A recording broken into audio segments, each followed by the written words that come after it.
evening and welcome to Night Court. I am Demetra Lit all day, otherwise known as the Honorable Judge D. Lit, and you're now tuned in to Trial Watch with Demetra.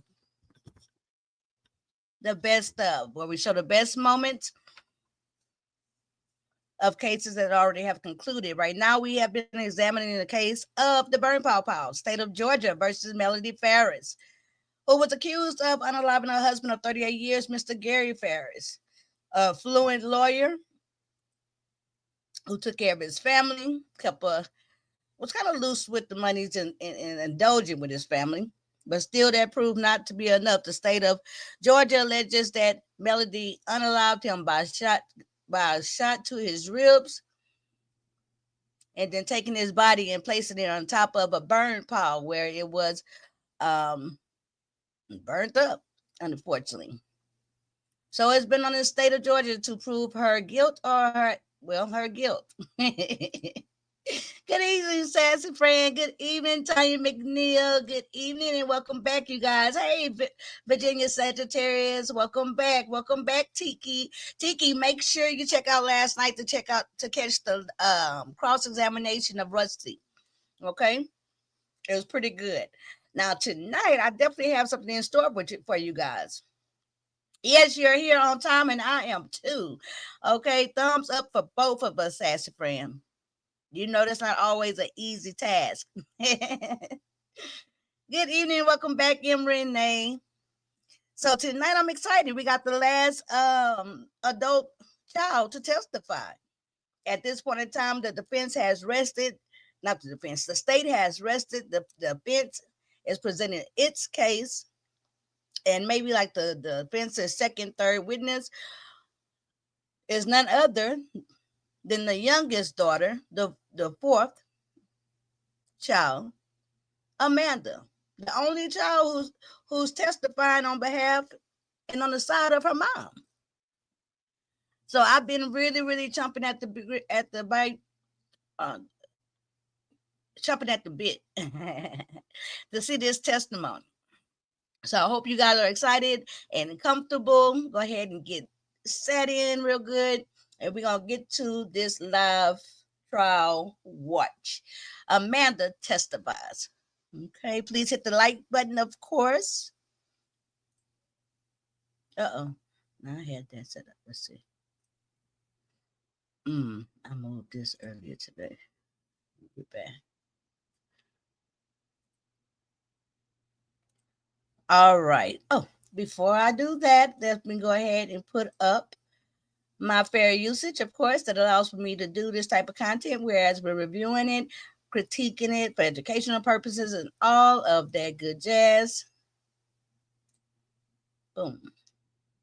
Okay. I may flash this here and there throughout the broadcast. Don't let it bother you. Just a little housekeeping. All right.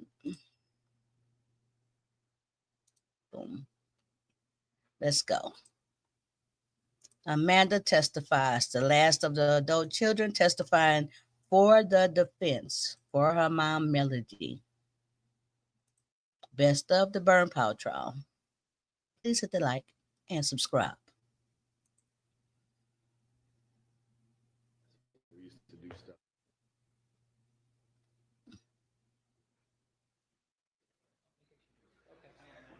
Oh, she crying already.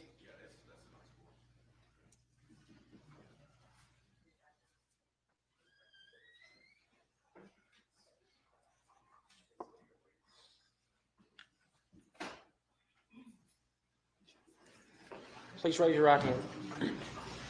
Do you so solemnly swear that in the matter pending before this court, you will tell the truth, the whole truth, and nothing but the truth, so help you God? Have a seat.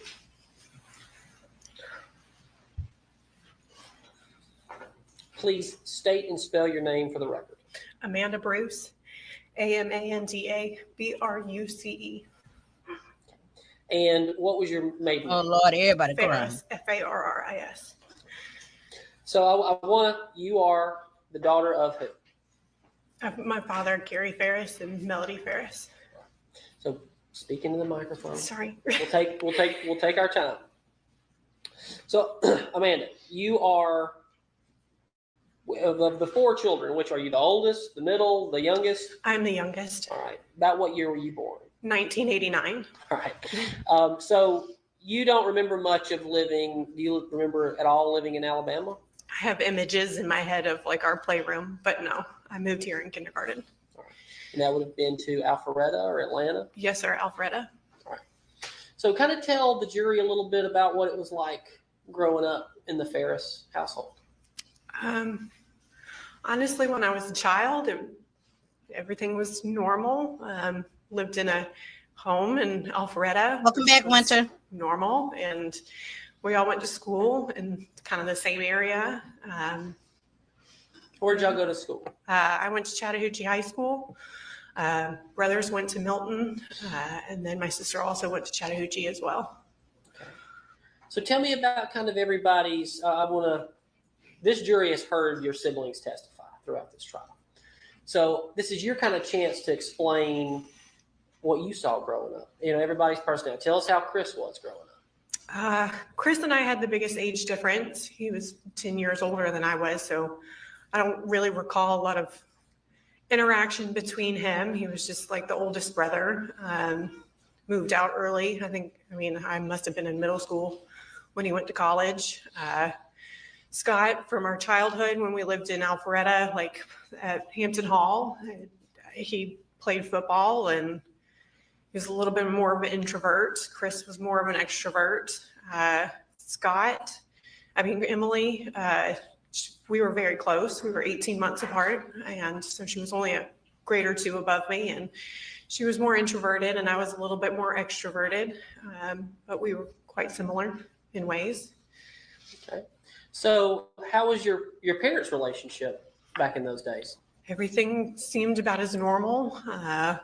We didn't really take a lot of vacations or anything like that. We would go to the beach when my dad had a law seminar every once in a while. But looking back on it, compared to what I do for my child, it was kind of just routine day in, day out things. Go to school, come home, clean house, wake up, do it all over again. So it was all very. She looked like a mom. Chores or how? Oh, yes. We always had chores, whether it be outside, inside. We had responsibilities, or at least I did. Okay. So, the jury has heard quite a lot about, where everybody went in their life after they kind of graduated high school and the family began to grow up. So we'll start with you and then kind of tell me about your siblings. Well, I graduated from high school and I went. In 2008? Correct, 2008, and immediately went down to Georgia Southern. Lived there for a couple of years, and then I actually moved back home, partially because I wasn't doing too well and because my dad kind of wanted me to come home at that time. So about what year would that have been? 2010. So I came back, and then I did some school at Georgia Perimeter College and finished up there, and kind of went into work at retail, and I found my love in retail. And that would have been when you went to work for Tory Burch? No, I actually worked for Victoria's Secret for a while, and then for an accounting firm. I was a server. I did a kind of, number of things, but eventually I found my dream job at Tory Burch, and they did a company restructure. And welcome back to the Box Running Q. Good to see you this evening. Thank you. My position at the company got eliminated. But then I worked at Club Monaco, which is a retail store at Lenox. And then I ended up having my son not too long after that. Well, I guess I worked in fine jewelry for a while too, for like 5 years. And then I had my son and I had to get out of retail. It's safe to say prior to you having your son, you've always worked. Yes. Oh, yes. Okay. So tell me about Emily. Emily, she graduated high school. She went to the University of Alabama, did really well there. She's always been really smart. Always did really good in school. Graduated communications degree, I'm almost positive. Okay. And then that's when she met her husband, Chris Payne, and they ended up moving to Atlanta, lived here for a while, like in the Dunwoody area. And then I think he may have gotten a job up in Tennessee, and they got married up there. And that's, I guess, where they've been ever since. And then tell me about Chris. Chris went to University of Alabama for a couple of years, maybe 3, I'm not sure. Did not finish. And then I really don't know how long after that he met Kimberly, and they ended up pregnant with Ella, and they got married, moved up to Maine, had Addison, and then Chris came back after they got divorced or during the divorce, something like that. But he moved back here, and he's been back here ever since. How about Scott? Scott graduated high school, kind of worked odd jobs, I guess you would say, like kind of like I did. And he worked at Jiffy Lube, he worked at car dealerships. He just kind of worked all over the place, honestly. And then he decided that he wanted to go into the Army. So he did that. I want to say, I know I spoke to him over the telephone, or not over the phone, but over chat, my freshman year of college. And he was not in there for very long. And next thing I knew, I mean, I did go out and visit him at the base in Texas for a little while. And when he had his girlfriend, Gina, who I later found out, I guess they were married. And then he came back here from what I can recall. Okay. So this phrase has been used, and it may be you that I heard it from originally. I can't remember. But would it be fair to call your family the Ferris wheel? Unfortunately. Okay. Well, let's kind of get into that if we could, and kind of talk about, from your perspective, the personalities in the family and kind of the interplay of the siblings and the parents, and through the years how that kind of developed into 2018. I wouldn't say that term really came along until we were adults.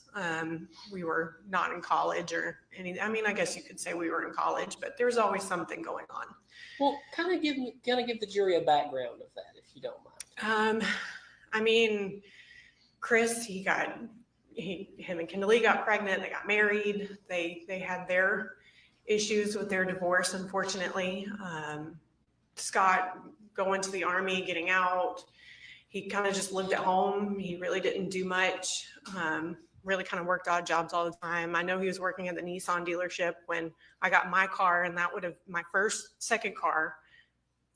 second car came from that same dealership, but I guess it was the first time. So that was a senior in high school. He was working there. Sorry, I lost my train of thought. Okay, well, let me do this. Let's kind of work through personalities in this Ferris wheel. So let's start with Chris. What would you say Chris's personality is, and then give me some examples? He was very extroverted. He was always the center of attention at, like, I could say at parties and things like that. But him and I, we were friendly. I mean, we were all friendly. We all got along. We all went to Christmas together, and we all were friends, I guess you would say, but we didn't know the inner workings of each other's lives.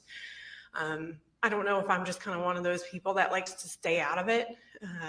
But I mean, there was just something always kind of going on. Everybody had their problems, but like my sister, she had her things, and her husband was in and out of trouble.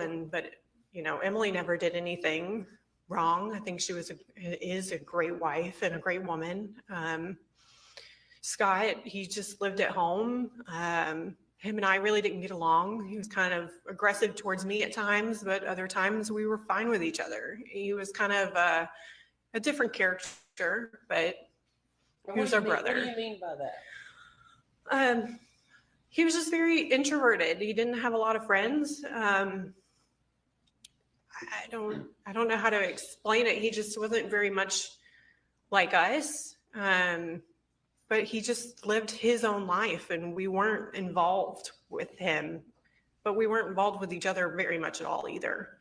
So it's what was it on the outside? It wasn't, we didn't really connect internally. So okay. I don't know. And then how would you assess your personality? I like to think I'm a loyal person. I'm a caring person. I always like to believe the best in people. I almost and I don't want to say a fault, because I think everybody deserves a friend in this world, but I can be very introverted at times. But I like to have who my friends are. I passionately love them, and I would be there for them. But I like to consider myself kind of where I stand in the middle, where I like to evaluate everything Welcome from back, the Barbara. outside. Good to see you. But I like to stay out of a lot of drama. Okay. So we keep kind of touching around the outsides of the drama, but would you say on a scale of 1 to 10 that your family pre-2018 was 1 being very boring, not dramatic, 10 being as dramatic as it gets? What number would you give it? It's hard to say. Welcome to the Little Lane Jury Box, Daquan. Good to see you. Thank you for supporting this content. And welcome into the Jury Box, Bird. Okay, back to the trial before they take my head off, child. That was our normal. I think there was always something going on in everybody's life. I tried to, all of this, I was just trying to get married and fall in love with the man that I wanted to marry, and my world got turned upside down, and I was just very much one of those, like, everybody else's problems are their own and I can't fix it. But it was tough. It's really hard to explain, but everybody had trauma and trouble and issues. You use the past tense when you're talking about your siblings. Why is that? We don't talk anymore. They don't talk to you. Communication is a two-way street. So when's the last time you talked to your siblings? Had to be probably end of 2019. Okay. And why do you believe that is? This had something to do with it, but we had our own falling outs individually that I kind of refreshed my memory when I knew this was all happening, and reading through text messages and things like that. But Chris and I had a falling out a year prior. My husband and I always go to Lake Lanier Islands for the 4th of July. My husband grew up in that area and worked there for a very long time. At Lake Lanier Islands? At Lake Lanier Islands. So that was our tradition. We did it every year, ever since I knew him. This would be the big beach at Lake Lanier? Yeah, like what's now Margaritaville. Okay. And we're going to talk about the 4th in 2018 in a minute. This is what you guys did every year. Yeah, but I'm talking about 2017. Okay.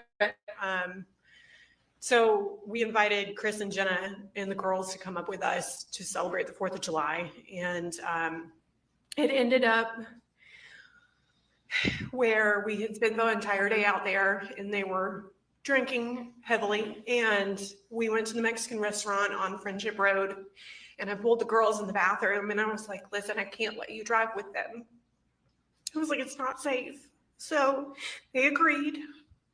And we got in the car and we took them back, as they were staying at Lake Lanier Islands Resort that night, and took them back. And shortly after that, I called my parents. Not that night, could have been a couple of days, I don't remember. But I told them, I said, Chris has a problem. He has a drinking problem, and those girls are going to get in an accident, and something bad's going to happen to them or somebody else. Well, it wasn't too long after that my brother decided to call my parents, and specifically my father, and say that he was having an affair with my mother, and accused. And that was pretty much from then on out. I'd never felt the same about Chris. And so that was right around the 4th of July, 2017. Correct. Wait a minute. Wait. I was typing and greeting and changing the banners. I caught the point that they saw Chris had a drinking problem early on, 2017. But who in the hell was having an affair with it? What? Okay, I see a lot of huns.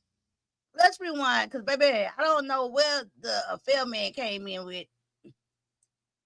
We had our own falling outs individually that I kind of refreshed my memory when I knew this was all happening, and reading through text messages and things like that. But Chris and I had a falling out a year prior. My husband and I always go to Lake Lanier Islands for the 4th of July. My husband grew up in that area and worked there for a very long time. At Lake Lanier Islands? At Lake Lanier Islands. So that was our tradition. We did it every year, ever since I knew him. This would be the big beach at Lake Lanier? Yeah, like what's now Margaritaville. Okay. And we're going to talk about the 4th in 2018 in a minute. This was 2000. This is what you guys did every year. Yeah, but this I'm talking about 2017. Okay. So we invited Chris and Jenna and the girls to come up with us to celebrate the 4th of July. And it ended up where we had spent the entire day out there and they were drinking heavily. And we went to the Mexican restaurant on Friendship Road and I pulled the girls in the bathroom and I was like, listen, I can't let you drive with them. I was like, it's not safe. So they agreed. And we got in the car and we took them back as they were staying at Lake Lanier Islands Resort that night and took them back. And shortly after that, I called my parents. Not that night, could have been a couple of days. I don't remember. But I told them, I said, Chris has a problem. He has a drinking problem. And those girls are going to get in an accident. And something bad's going to happen to them or somebody else. Well, it wasn't too long after that my brother decided to call my parents and specifically my father and say that he was having an affair with my mother and accused. And that was pretty much from then on out. I never felt the same about Chris. And so that was right around the 4th of So who he accused of having an affair with the mother? Her husband? Her husband? Is that who Chris accused, told the daddy that was having an affair with her mom? You think maybe she spoke up out, hey, chill out, welcome to the box, welcome back to the box. That was confusing. July 2000. Twice. Correct. Was this also the time were you aware of That was him weird. threatening to kill your mother? That happened after.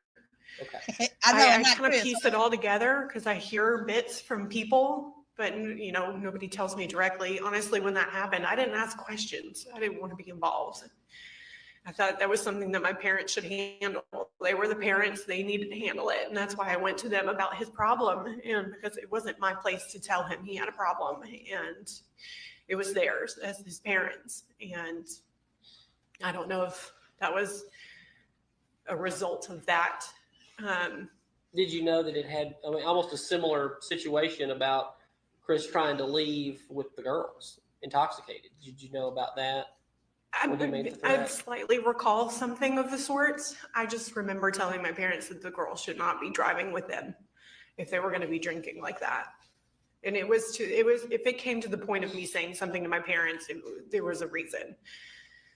I did not feel like they were safe. And so let's be clear. At that point, Chris, instead of stopping drinking or taking accountability for his actions, he decided to say that your fiance was having an affair with your mother. That's what I can assume. Okay. Because there's no other reason for him. There we go. My husband was good friends with Scott and Chris before this. They went to an SEC football championship game together.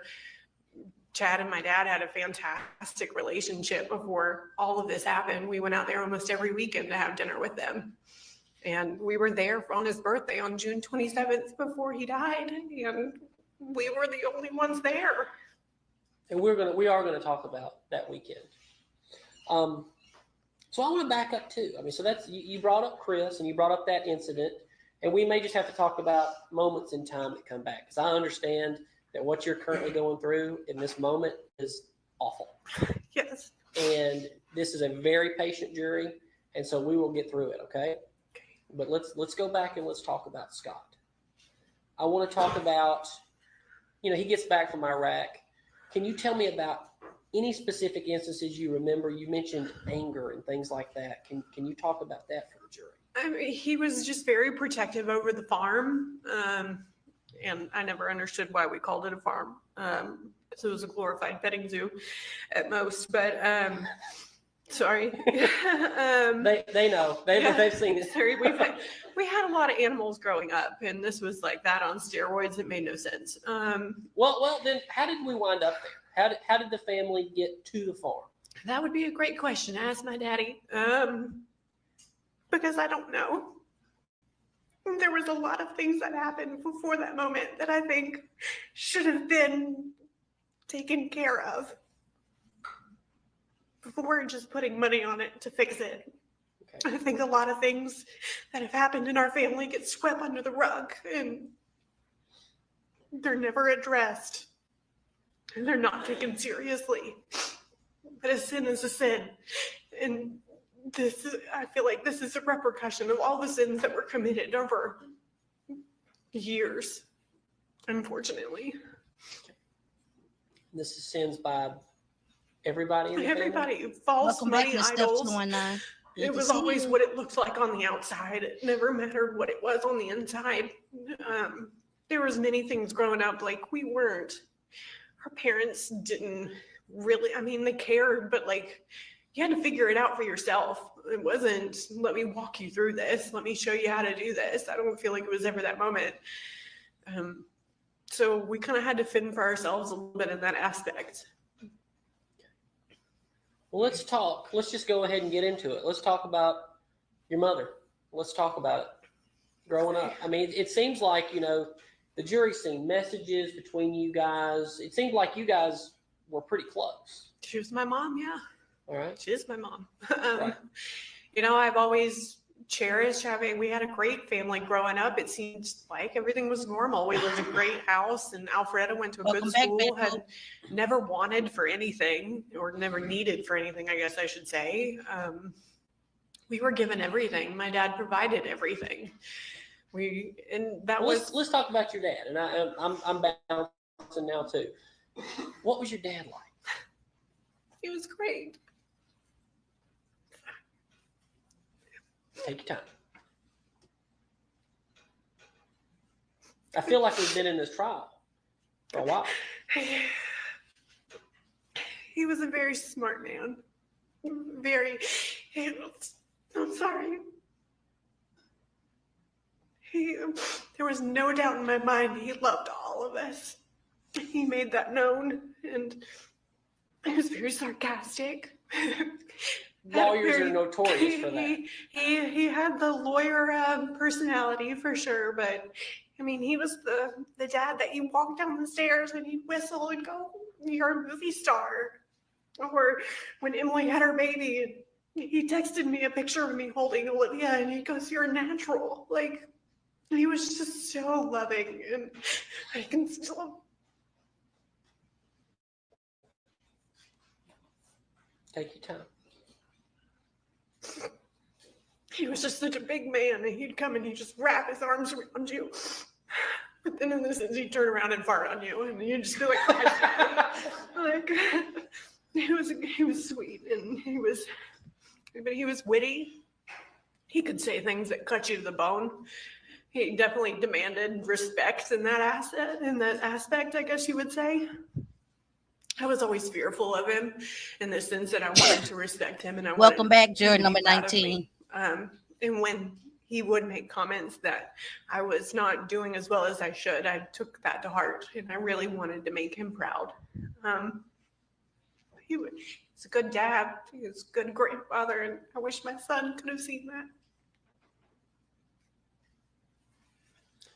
Could you tell the jury? Welcome back to the box, OG Woo what Child. his relationship was like with Chris, for example? I mean, I never saw them really do much together, I guess you would say. But I mean, Chris was grown. I don't know much about their relationship when they were younger. I don't really recall. I know that they were in a lot of fights over the past years about money. Could you explain that to the jury? Best you can remember. The best I can remember. I mean, it sounds awful, but I mean, he had issues with taking money, and he expected He always had his hand out, but I don't doubt that he didn't love my daddy. I approach things differently than my siblings did. What does that mean? Meaning I never wanted anything in return for his love. I just, especially right before he died, I just wanted a mother and a father, and that was it. I didn't want any more of the drama. I didn't want any more of their marital problems. I didn't want to deal with any of it. I just wanted a mom and a dad, and I wanted to get married, and I wanted them to watch my kids grow up. Okay. So tell me if I'm wrong, but what I think I heard in regards to Chris was he didn't have a very close relationship with your dad that you noticed. That I noticed. I mean, it was all about the same. I mean, they'd have conversations at Christmas, but I don't know if he ever went out and like had dinner with him. I don't know. I don't know. I didn't see it. They may have, but like my dad and I would meet up, and because I lived in Roswell, Buckhead area, and he would call me and he'd be like, "Hey, I'm leaving the office. You want to go meet at Cheesecake Factory?" And I'd say, "Yeah, let's go." And it would be just him and I. And so I don't know if they had that or not. I really don't. Know. But you did know. And how did you know that he was stealing money from your dad? Well, my mother made it very apparent. There was never any dirty laundry that both of them weren't willing to air out to all of their children. So there was no boundary. Would do that too. Yeah. So he would say, "Chris is stealing from me." Correct. Okay. And was that in the months and weeks leading up to his death? Years. For years? It's been a problem for as long as as the girls have been around, as far as I'm concerned. How would your brother do it? You say steal from him. How would that happen? It was all things that I was told, whether it be my mom, mostly my mom, because I don't think my dad really liked to talk about those problems. He liked to complain to me about my mother. But I mean, it was well known that he would take checks and he would cash them. He would take credit card numbers. He would use the numbers off of them. Just always needing stuff for the girls. Just always had his hand out. I don't know how else to say it. But Emily didn't do stuff like that, right? She needed help from him. I think it was mostly for her husband. I know that she moved into her house in Thompson Station, and she would have not gotten that without him. He co-signed on an apartment in Atlanta because they couldn't get that on their own. But my dad co-signed for many things. Like he co-signed on my second car. He didn't pay anything for it, but he co-signed on it. So he was just helping out the kids in that regard. You had to ask for it, but he was not just going to willingly give it out. But you definitely had to ask for it. Okay. Well, speaking of asking for it, were you familiar in any way of how Scott would be paid or how he worked on the farm? Do you know anything about that? They moved out there, and I never really understood why they bought the house. Did you ever hear, I'll stop you to ask this question. Did you ever hear that it was going to be kind of your mom and your dad's fresh start? Did you ever hear that? That's what I assumed it had to have been, because we had a come to Jesus meeting about it. And we both knew. I said, "You know what this is. You know who she is. You know who you are. I need you to make a decision." I was in a relationship with a loser for quite some time, and they both came down and got me out of that relationship. And him and I were at Tacos and Tequilas in Buckhead, and I said, "Daddy, if this is the hard decision I had to make, you need to make that decision too. You need to be happy." I mean, I would text them when they would say, "Oh, Daddy," or Mama would send me something, a screenshot, or being mad with Daddy, and I'd be like, "Y'all need to figure this out. Like, y'all are gonna have a heart attack one day." Or like Daddy would complain about something, and I'd be like, "Y'all need to figure it out. This is not my problem." It's just, I thought of that Purcell house as they both knew what they were getting into. And at that point, my hands were off of it. I said, "That's y'all's problem." So tell me if I'm wrong, because I'm just going off the way you just said this.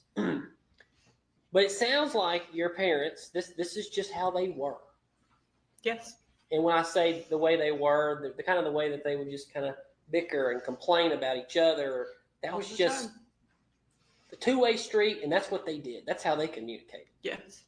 And that's what they both accepted and wanted to do. That's what they wanted to do. Yes. That was my dad norm. told me, he said, I love her and I'm not leaving her. So that was his choice, not mine. He knew my opinion. Okay. But those strange maybe to the outside world, to them, that was their choice. That was life. They were both adults. They knew exactly what they were doing. So back to Scott, and how did it come to pass that he wound up on the farm that you knew of? Because he couldn't make it on his own.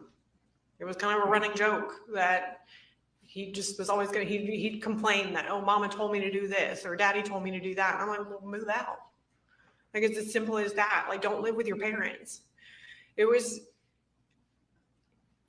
said, oh, I'm going to work on the farm, or I'd work on the farm and things like, yeah, he did. I mean, I guess, but so did my dad. So did my mom. It was a kid that was living at home. And that was about it. Do you think he was taking advantage of them? I think anybody who asks their parents for money over the age of 20, 25 are taking advantage of people. Okay. I think it's a moment in a person's life where you have to say, I'm an adult. I need to grow up. Okay. Do you did you know about kind of his daily life, about him just playing golf and not really actually working on the farm very much? It was off of what I was told. Okay. Nothing you saw? No. I mean, he was out there, when I went out to visit my parents, you couldn't go on the property without him he'd come up right in it immediately. But like, he would see what was going on and then he would leave and he would go back. Like Christmas, or even dinners on weekends when we would go, he would come in, make his plate, and he'd go back to his little apartment. And that was like the most we saw of him. And he would take the plate and go back to the barn apartment? Yeah. He never wouldn't sit with the family? No. Occasionally he would sit at the bar stool, like in the kitchen, but. And this is Scott, not your dad? Correct. Okay. Welcome back, Silky Black. Good to see you. If you had to say which kids were closest to which parent?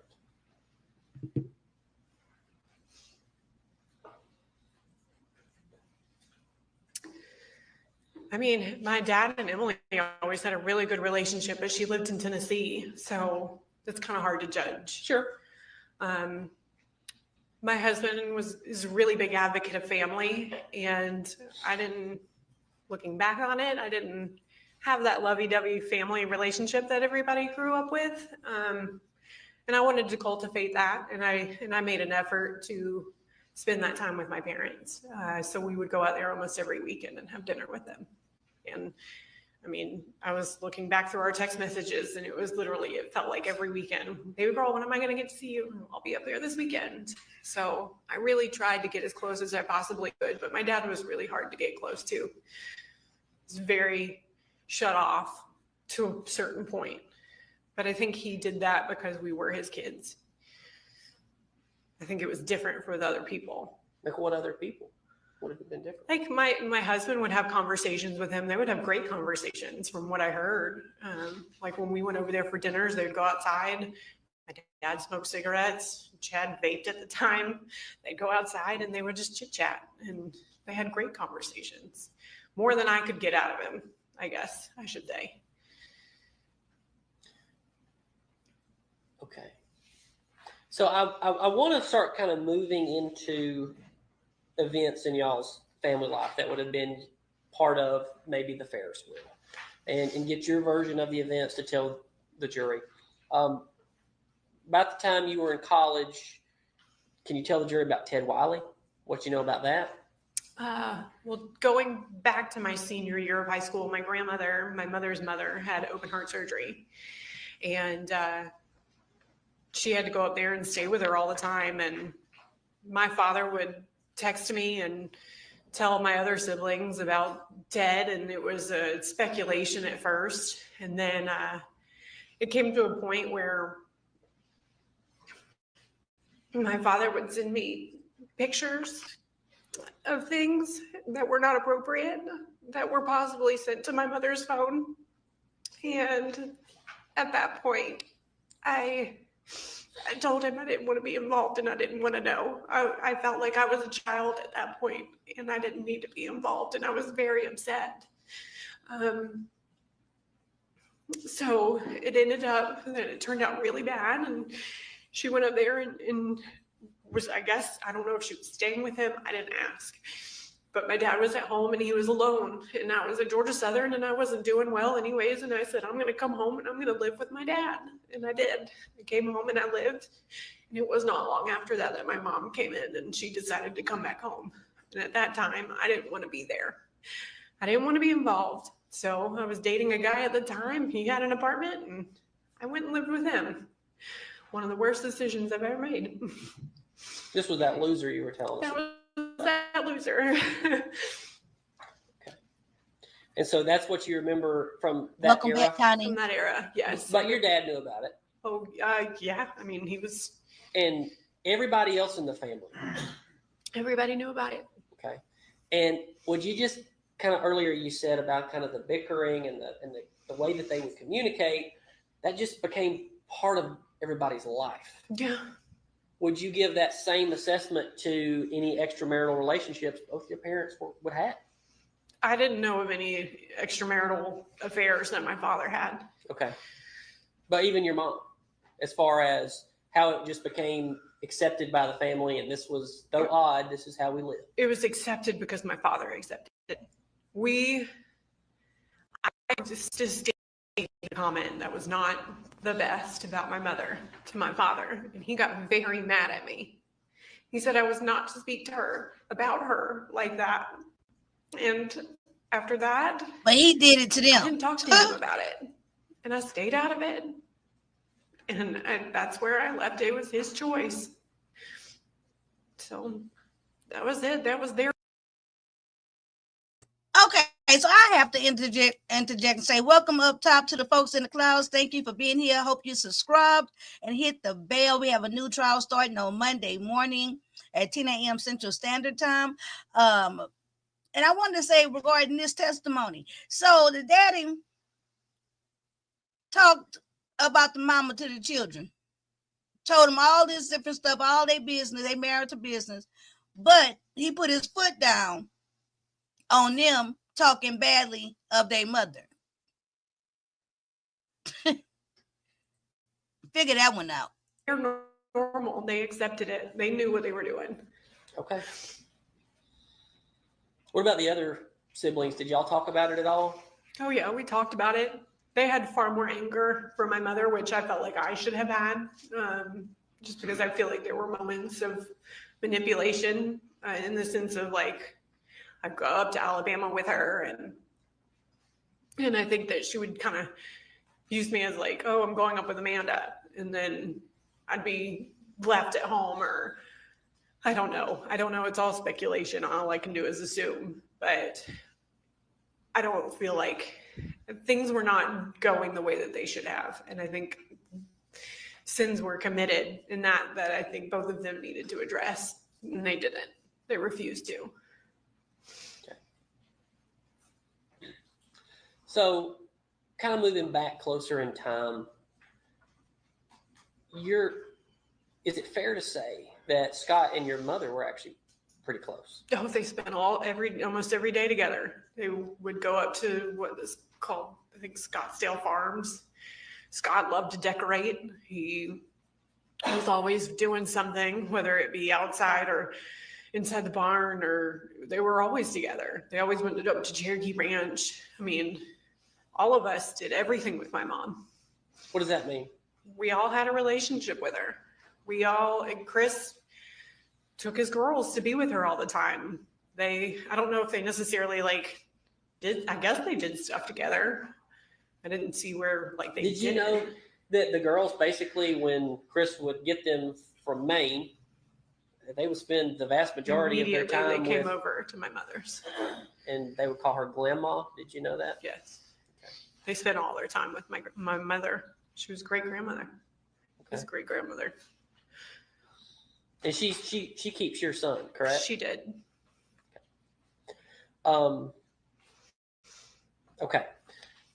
So they were close. Did Very. they ever fight? Any I'm altercations? sure. Well, what you would have known.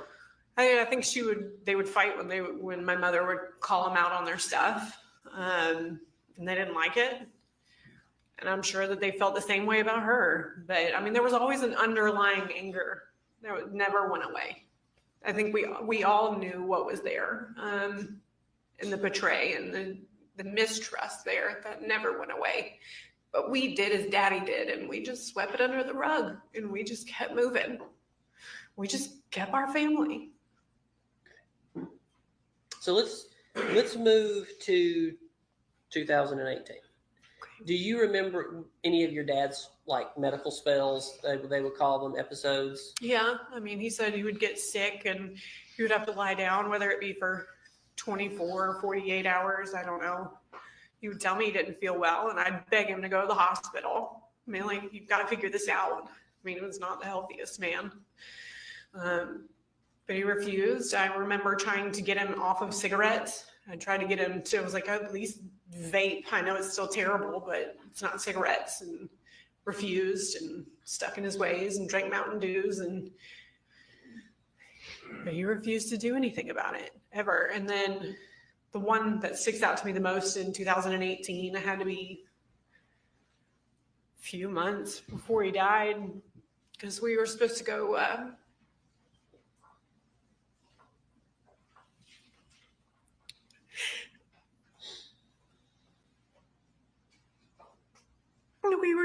to our wedding venue, and he got really sick, and my mom had called me the night before and said that he was going into a diabetic shock or something, but something was wrong with him. And Scott was there. They were trying to get him to the hospital, and I didn't see him until the next day, but I walked in and he was perfectly fine, just sitting up. So it was a shock. I mean, even Chris brought him a Mountain Dew in the hospital. And Not even a Diet Mountain Dew? no. Okay. And I remember sitting there and it was like, Daddy, I won't go to this wedding venue if you don't want me to. And he's like, no, baby girl, go. He was always, baby girl, go ahead and do it. Because I always asked his permission for everything. I was like, are you sure it's okay that I go with Mama to go tour this venue? And he said, yes, please go. And same venue, we ended up putting a deposit down, and we never got married there. So yeah, he was not in good health. So I want to move into the summer of 2018. And so that summer, you guys would pretty much go up there and have dinners every weekend. Every weekend almost, yeah. And your now stepdaughter, Cameron, she'd go too. Yeah, if she was with us, yes. Okay. The jury would have they've met Cameron. And everything, how did it seem when you went that summer? Just normal? Fine, it was just us there. Scott maybe come in once and leave, but Chris wasn't there unless the girls were there. Emily was in Tennessee, so she was never there. So it was just the four of us, five if Cameron went. My mom would cook, and we'd all eat dinner and stay till about 9, 10, and then go home. So you tell the jury about the weekend before his birthday, from everything you can remember about that. Well, just that weekend. Who was there? What was going on?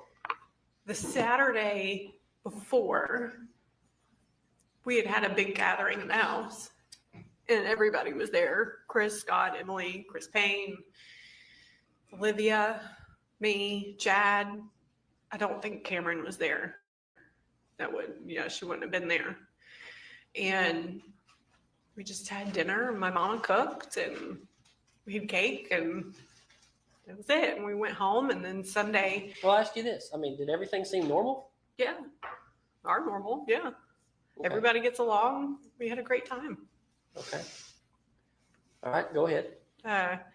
Sunday, the next morning, we woke up and we went to go eat brunch. I don't know what time. Could have been near lunchtime.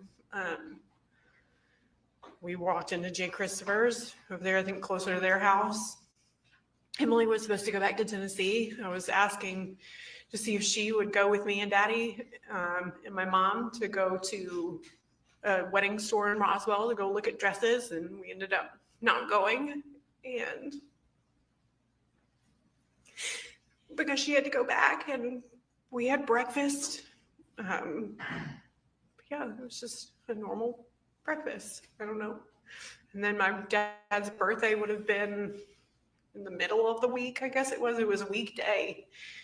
And we invited everybody. I didn't invite my mom because I thought my dad wouldn't like it.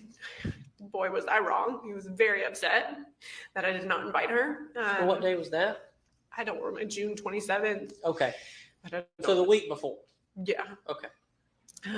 So Chris texted at last minute, said he couldn't come. So he was busy or something and he couldn't go. Scott didn't go. He was up there at the house, I guess, but he didn't go. So Chad and I had dinner with him at I can't remember the name of it, a Cajun place in Roswell Road, I believe.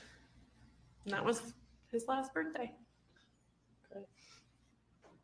So let's move on into July the 3rd, 4th, and 5th. Things you saw and any interactions you had with your mother and Scott or anybody in the family at that time. So let's go to, did you talk to your mom at all on the 3rd that you can remember? I can recall because I went through text messages. I'd worked that day, worked at a jewelry store. So I would have worked from 9 to 6.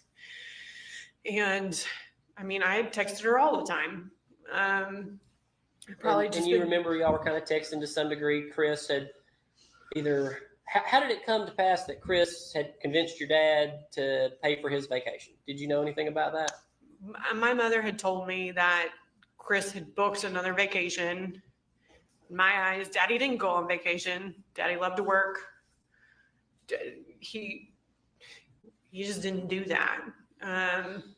So it was kind of shocking. I kind of perceived it as Chris wanted a free hotel room or a condo in my eyes. But your brother Chris, he offered, I believe, he was going to on this trip pay for all the food. I don't know. Do you believe him if I were to tell you that he said that? He was going to pay for all the food and the fishing and everything? Doubtful. Okay. Why would that be? He never had any money to do that. He always had to ask for money for everything. He couldn't fly the girls in from Maine without help. So I don't see how that could have been possible. Shock you that on the day of the 5th, after you guys had been investigated that day and you talked to Detective Hayes and Kuykendall, that he actually had to borrow $20 from Emily to get home? Did you ever hear about that? No. Okay. So you're talking to your mom some about that stuff that day and wedding stuff. Do you remember that? Probably at that time. I was in full wedding mode trying to plan our wedding because we had the deposit down at Vauxhall. Okay. But did anything seem out of the normal that day? No. Just a normal life, normal communications with your mother? I was in bliss. I was engaged. I was the happiest I've ever been. Okay. Welcome back to the box economy. in my Good to see you eyes. this evening. So the next morning, on the 4th, I believe you guys even had some phone conversations. Do you remember anything about that? Well, we had picked up Cameron the night before because it was our time to have her come over. And so we drove up to Jefferson and got her and brought her home. And then we were going to Lake Lanier because that's what we do every year. And you take your mom every year? No. Okay. Since we were up there the weekend before, we'd asked I asked my mother and Chad asked my dad. Okay. And my dad did not want to go. And I told my mom, I said, if you want to go, you're more than welcome. But this is what we're doing. This is our plans. Okay. What do you remember about inviting her? I just invited her. I was just like, hey, we're going to go do this. If you want to do something on 4th of July, this is where we'll be. It's fun. It's a fun place. What did she say? I think she said, sure, maybe, yeah, I'll go. I mean, she had told me the weekend before she was going to go. Okay. And then the morning of the 4th, you guys were texting about it and talking about it. Man, did anything seem weird or out of place? No. We woke up and we went out there. It was super packed. So This is Margaritaville. Yep. The whole beach was packed. All the chairs were taken. And I called her and was like, hey, we're going to go back home and we're going to get our chairs and stuff because there's nowhere to sit. But we put up our little pop-up tent and saved a spot because we lived 5 minutes down the road, not even. And told her we were going to go get our chairs and come back. And I told her she needed to bring one if she had one. And then she said she was working out in the yard and that she would be there later. And I said, okay. And so she came? Yeah, eventually around 12, 1 o'clock, I guess it was. It was later. About noon? Yeah, I would say so. Somewhere in there. How did she seem? How was her demeanor? Normal. What did y'all do? We roasted on the beach for a while, and then went to Land Shark Cafe, and because it was unbearably hot, and then we ate lunch. She ate with us. Cameron was there, and we went back to the beach, sat there for a while. I don't know if we did any of the water slides or anything that day. But I think it was 5, 6 o'clock maybe. And Cameron was begging to go be with Addison. We were like, I don't know, because we had just picked her up the night before. Would Cameron and Addison, they communicate to themselves via text? Yeah, they were friends at that time, yeah. Okay, so they'd already kind of figured out they're going back to Grandma's. Yeah, they were essentially the same. Okay, good night, Betty Boo. Thanks for coming through to support the channel. So I guess Cameron told you, hey, I'm going back with Melody. No, she asked. And Chad and I were like, I don't know, because we picked her up the night before. And we were like, I don't know. We really didn't want to, but she begged and begged. And so we're like, all right, for one night you can go out there. And Chad was supposed to work the next day and I had the day off. So I was going to go and I was like, I'll pick you up and then we'll go shopping. That would be on the 5th. Mm-hmm. Okay. But back on the 4th, Cameron how did your mom respond when she asked to come over? She said, okay, have you talked to Addison? And I don't know if my mother talked to Chris or not, but Cameron got in the car with her and they rode back. Okay. Did y'all have any communication with Cameron that night or the next morning? I probably wouldn't have. Chad would have. Okay. I was more or less, and I still am more or less Chad's wife. She has a mom and I didn't mother her by any means. So it would have been Chad that checked up on her. Secondary parent role, step parent. Correct. Okay. But nothing seemed out of the ordinary. Nope. Everything seemed perfectly normal. Is that a fair assessment? Yes. Okay. So how did it come to pass that you were going to come the next morning and pick up Cameron? Because you were off that day? I was off that day, so I knew I was going to have to go pick her up. But his father was living with us at the time. He had gotten in an accident and had to live with us because he was in the hospital for a while. So we took care of him. And he asked me that morning if I could drive him over to his friend Debbie's house. So I agreed and took him over there, and could have been 10:30 by the time I actually left the area. I'm not sure. But I drove directly over to my parents' house, and that's when I got there. Okay. So somewhere between 10:30 and 11, you think? Could have been. It was mid-morning. All right. I'm going to show you what's previously been marked as Thrasher Exhibit 20. Was this the porch on your parents' house? Yes. All right. When you got there, what did you and your mom do? She was sitting out on the front porch. This porch? Mm-hmm. Okay. Yes. Is there some chairs right over here? They're rocking chairs. Okay. I pulled up in the driveway and I parked and walked up. I think the girls were out there at that time. I know they came out there at some point, but she immediately said, we've been looking for your daddy and we don't know where he is. She said that to you. Mm-hmm. You didn't bring up to her, hey, where's daddy? Not that I can recall. I just remember her bringing it up because I was like, I don't know. Was that early in the conversation? Had you? Yeah, it was like immediately once I got there. Okay. Then what did you go do next? Well, I started talking to her and I'm like, well, what do you mean? She was like, I can't find him. And I was like, well, where? I mean, it wasn't unusual for them not to know where each other was at, but I was like, okay. And I kind of brushed it off. I was like, I wasn't worried about it. And so then she was like, no, really, like. Did she seem nervous? Like not nervous, but she seemed concerned. Okay. And I don't know if the girls were looking for him or whatnot. I have no idea. She just said that she could not find him. And I was like, what do you mean? I didn't understand. A lot about that day I didn't understand.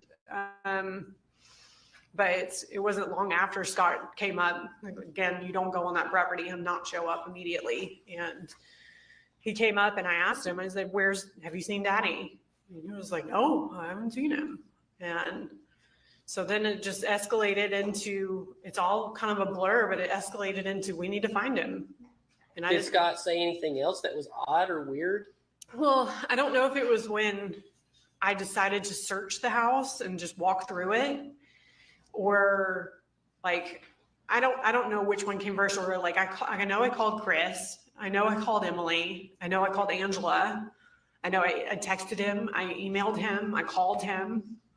And none of those nobody knew where he was. But at some point I decided, I was like, I'm going to go look in the house. And I started in the upstairs. But before I stepped foot in that house, Scott looked at me and said, I'm going to go look for a missing gun. He said that to you? He said that to me. And I remember. As you're standing here at this door right here, this green door? Yes. Okay. And he just like grabbed you by the arm and said, I'm going to look for a missing gun. He didn't grab me by the arm, but he just turned and he put his hand on the door and he said, I'm going to go look for a missing gun. And I'm like, and I kind of like, I remember, I was like, what is he talking about?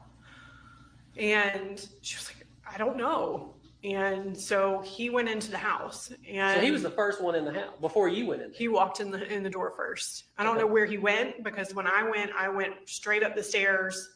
I looked upstairs, I looked on the middle floor, and then I went to the bottom floor. And then that's when I proceeded to go outside.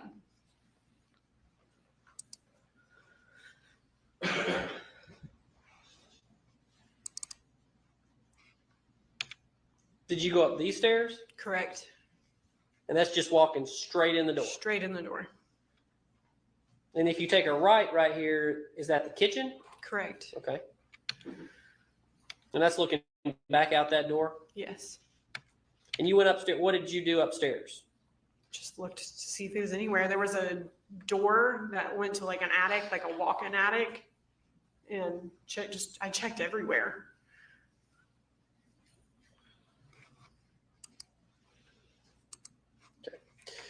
So this was the kitchen. Obviously, there's no furniture or anything, but this is the general layout of the home at the time.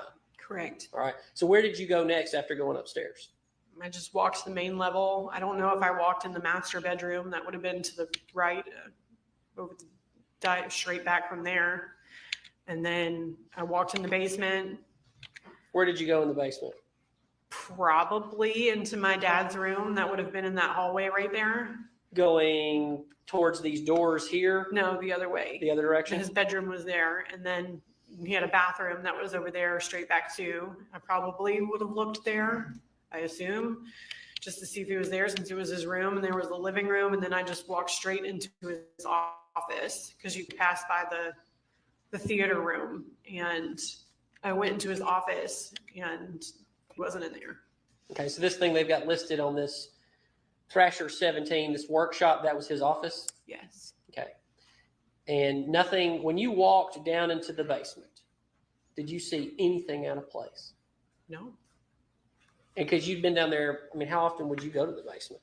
I mean, every time we were over there, we would probably most likely go down in the basement, because my dad was always working in his office.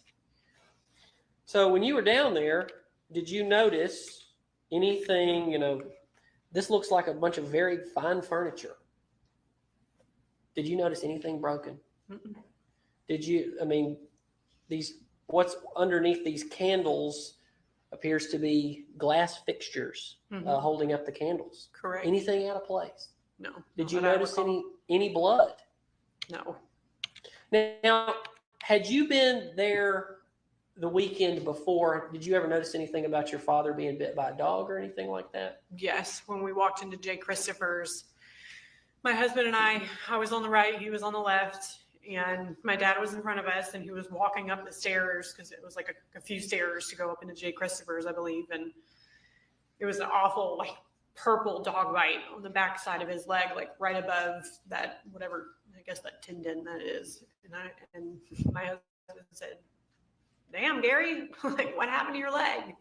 He said, "That damn dog bit me." Meaning Motley, her little black, her little terrier dog. So Motley was a kind of an ankle biter. Yeah. Essentially. Yes, I don't like that dog. For lack of a better term. But you saw with your own eyes this injury to your dad's leg. Yes, it was bad. And it was from the weekend before his death. It was purple by the time I saw it, and red. It looked bad. Okay. Enough for us to notice it.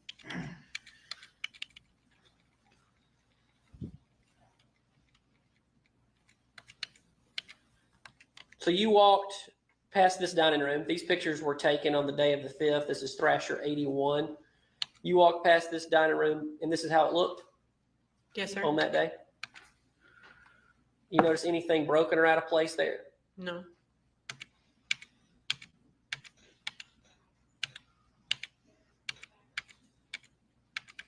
This was your mom's room? Correct.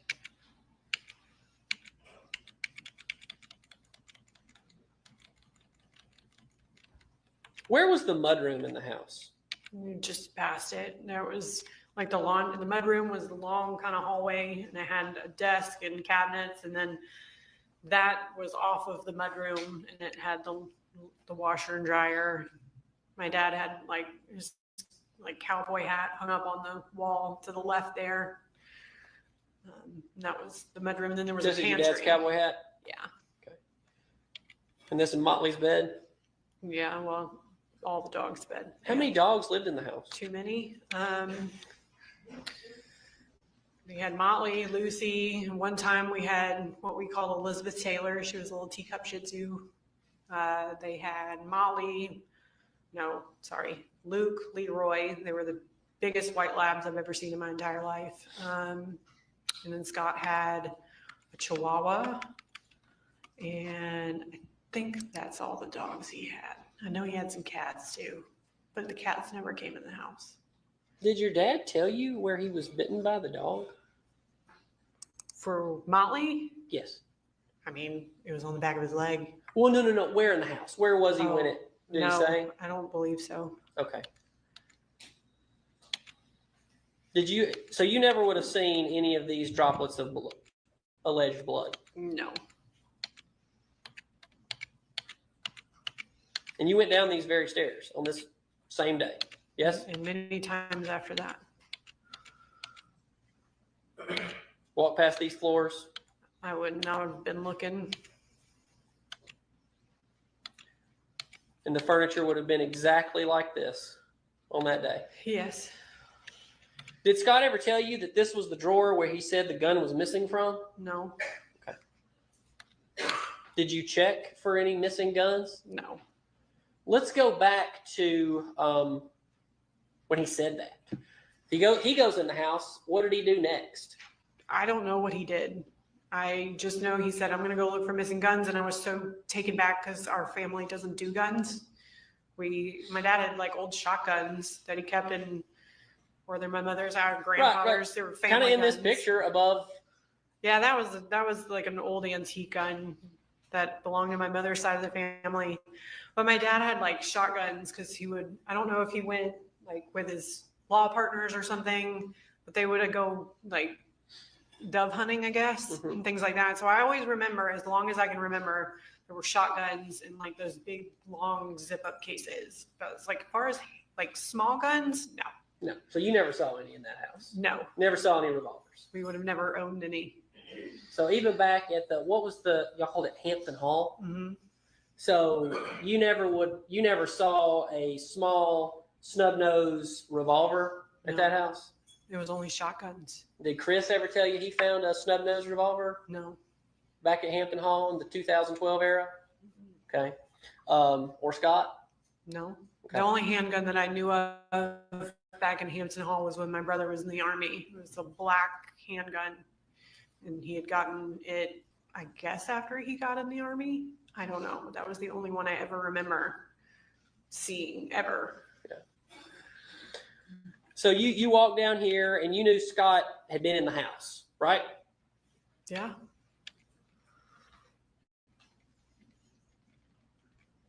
And you didn't see any of these droplets of blood? No.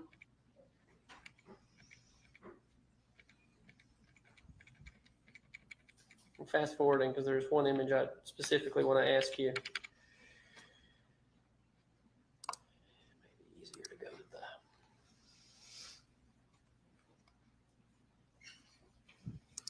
the. Were you ever made aware that a bullet was found right there under that ottoman? The only time I was ever aware of a bullet was during the preliminary hearing. Okay, that's the first time you'd ever heard of that. Correct. And you don't know if that was, you didn't know anything about it. No, and I would have never looked there. So you never saw this bullet No, laying in the floor. no. Do you find it odd that there's nothing around that bullet? Yeah. I mean, nothing that would have caught your imagination. No blood, no holes in the chair, nothing. It's just this bullet I mean, laying next to a piece of carpet. If you compare it to all your Netflix documentaries, no, it doesn't make any sense. So you never saw that? No. Okay, so Scott went in the house first before anybody else. Correct. That morning. Then what did Scott do? What did everybody do? I don't remember where he went. I know that I went out my dad's office and you could walk down because I knew he was making the burn pile on like July 3rd because I remember Chris went over there and all of that, and that was known. And so I had walked down and my mother came up shortly behind me and I saw one stream of like smoke coming off of the top of it. And there was like one stick that was laying by the side and I just picked it up and tossed it on there and she was there and I was like, it's still like smoldering. She was like, yeah, it's going to be hot for a while. And I was like, okay. And I turned around and looked up and Scott was standing at the top of the hill, like where the driveway is, with both arms on his hips, just staring down at us. And at the time I was just like, mental image, I guess. And I was just like, okay. So I walked the edge of the property because There's a pretty steep hill there. Did you go all the way down that steep hill? I didn't think it was steep, but I went down there. I mean, I probably had sandals on, but I walked all the way down. I mean, in my mind, I'm thinking something happened to my dad. He's been out here working on the property, may have fallen out. Let's go look for him. So I'm searching everywhere and I go walk that property line and I go over the dam that's by the left of the pond if you're standing on that side. And I walked up to the barn, probably walked either through the barn or around the barn. I don't really remember. Now, I ask you this. Do you ever remember around this time Scott saying anything about the placement of the tractor? Did he bring that up? Did you hear that? No. Okay. All right, go ahead. Where you walked? Walked up there. I was calling out his name, trying to find him. I was getting desperate at this point and hoping I would find him. And I just had this gut feeling that something was wrong. And I had turned and walked down the driveway. And I was standing right as the driveway dips. And Scott calls me. On your phone? On my phone. And I'm looking over the pond and kind of just standing there at the vents. And he goes, Amanda, like something to the tune of like, Daddy's in this burn pile. Like, I know what I've seen. I've been in Iraq. I know what burned bodies looked like. And I'm just sitting there on the phone going, what are you talking about? And he was like, there's something in this burn pile. And I was like, what are you talking about? And pure just denial, I guess. And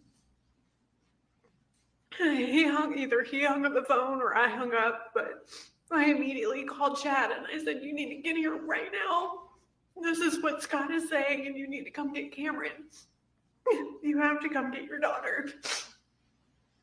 And next thing I know, I don't know if he walked over.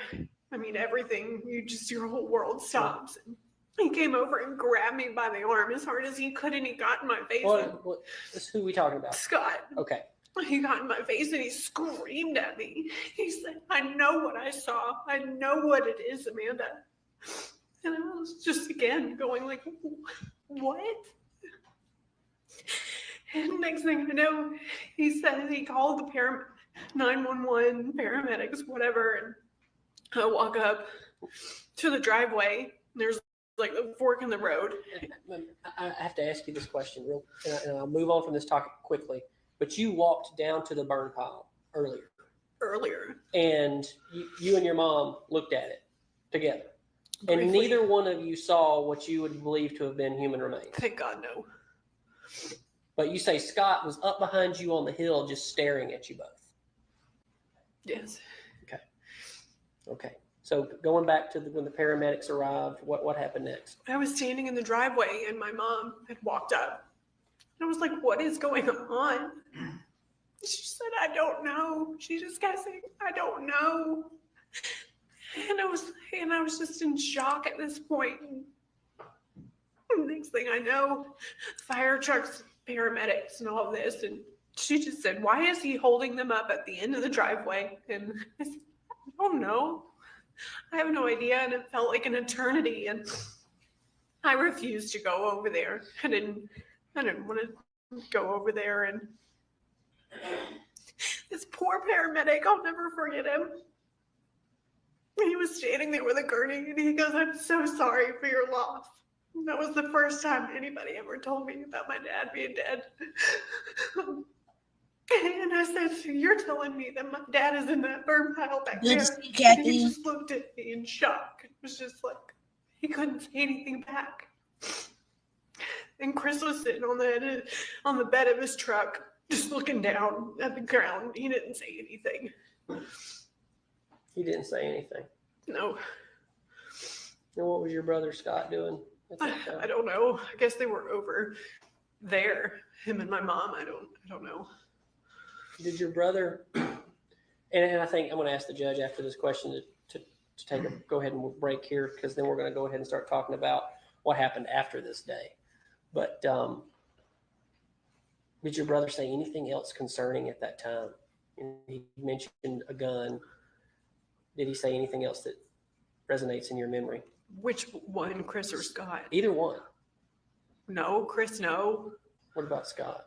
I don't think I talked to Scott much after that. I think he was off. I don't really recall. I really felt like every bone in my body was broken at that point. I remember talking to Hayes for a little bit and standing at the fence. And he could have told me I had purple hair and 5 eyes. I wouldn't have recalled. And I just kept going through my head of just like, if he's gone, he's like, our life has changed forever. It was awful. I wouldn't wish it on my worst enemy. I'm going to show you what has been previously marked as, I believe, bot song 4. Is this you? Yes. Were you aware there was a trail camera on the property? No, not really. Okay. And is this your mother? Yes. Okay. And that's bot song 5. And who is this? Scott. Is that also Scott? Yes. I'm going to ask you a question, and then I think we should probably go ahead and break before we move on to the next phase. Would it shock you to know that Scott Ferris deleted, that's a picture of him backing away from the phone, from the trail cam after deleting the trail cam at that very moment as y'all are searching for your daddy? Yes. It would shock me. We were looking for my dad. Why? I don't, like, again, I didn't know that he had a trail camera, but that is concerning. Judge, I think we should break. It's here. So we'll break for lunch. We're going to take an hour. So we'll start. Kathy came in very hot, but Kathy been biting her tight because she been in the clouds working. Shout out to the work jurors that watch from work, both day and night court. Thank you guys so much. So Ronnie Q hadn't really been following this trial, and already Ronnie Q gets the gist that there's a lot going on with this trial. Period. That's why we picked it, because when we heard the sentencing and Melody, the defendant here, turned around and said, Scott, you know you did this, we almost passed out and fainted. We was like, we got to watch this trial. And that's how we came about the ways of doing this excuse me, best of trial on this case here. The state of Georgia versus Melody Ferris. We're going to get through Amanda's testimony tonight. Well, most of it. Look like we might just get through the direct line, but let me go ahead and get it done instead of talking about it. Let's be about it. Thank you guys for joining. Hit the like. All right, the magic of fast forward and technology. Boom.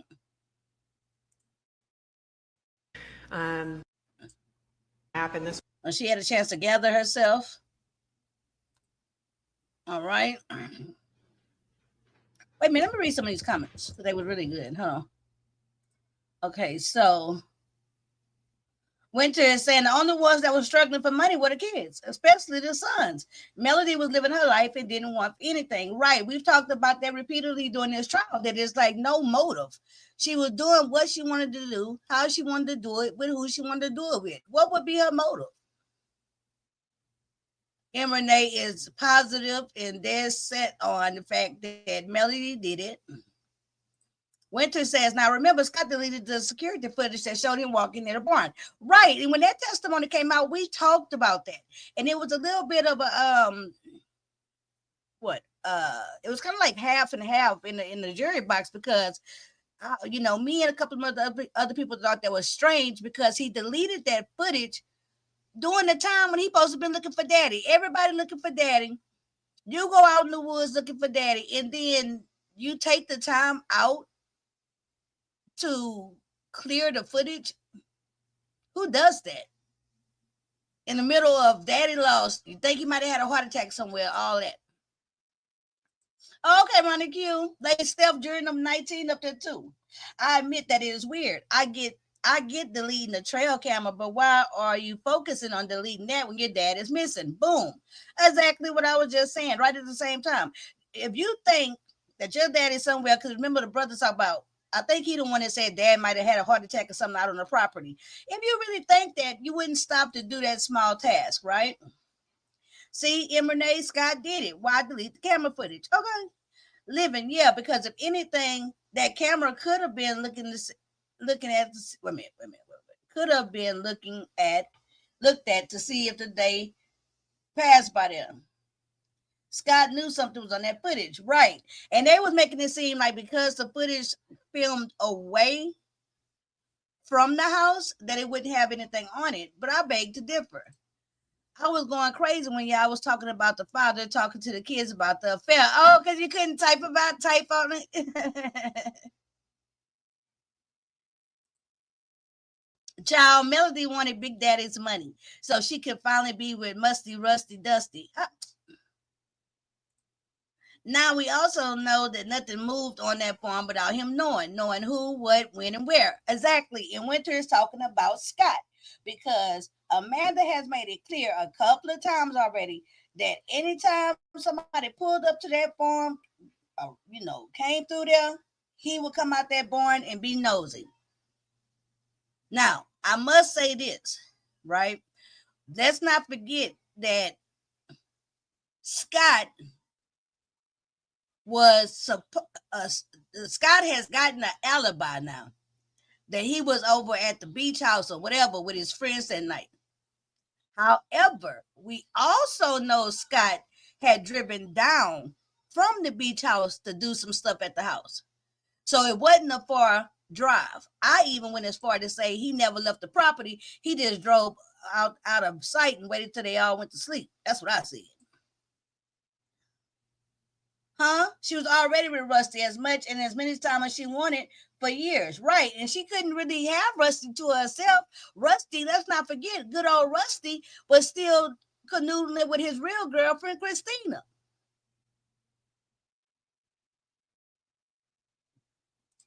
It wasn't going to be that simple just to have him if Gary was out the way. Lady Steph say, not only did Melody have access to Big Daddy's money, she told Daddy what to do with the money, even through their affairs. He listened to her and gave her what she wanted. Exactly. And what he wanted was to just keep her by any means necessary. Great discussion, you guys. Let's continue.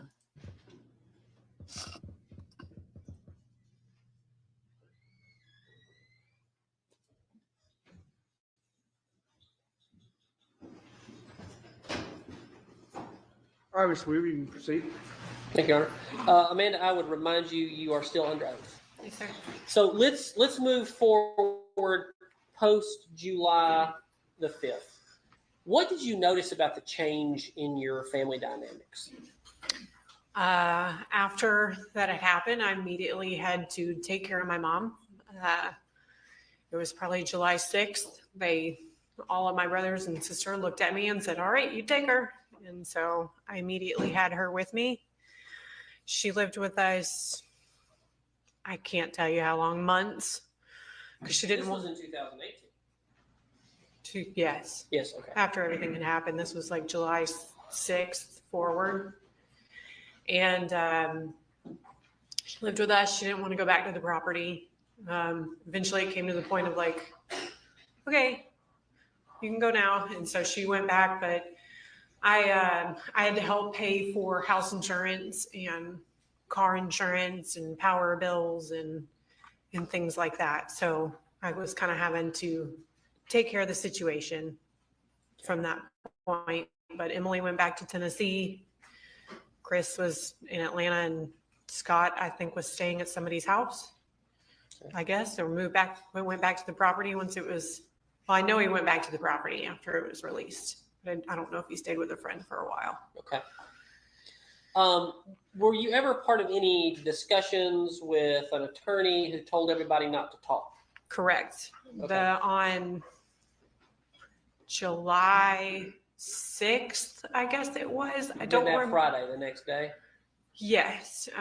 It would have, somebody, I don't know who it was. Maybe it was a consensus thing, but essentially it was, we needed somebody to help us. We didn't know what was going on. Here, from that time period, if you need to look for the date.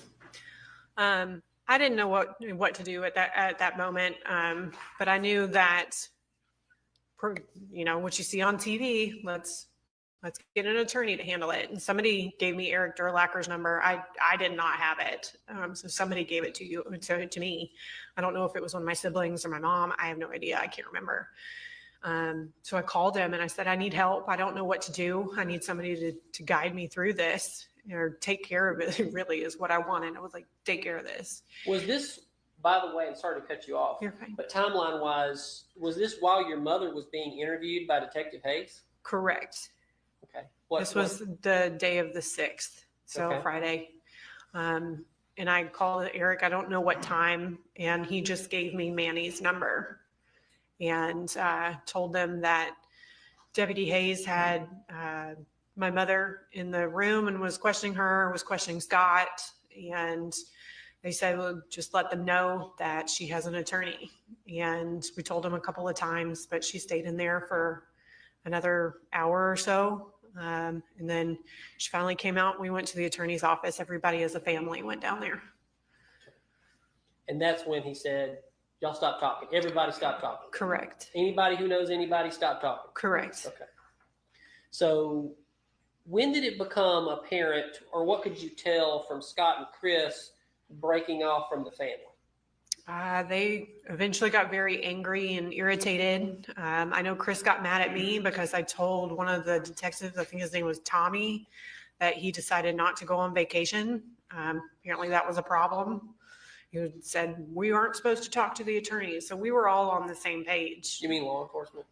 Yes, sorry, law enforcement. That we should basically just go to the attorney if we have any questions, and just to keep to ourselves, and that's it.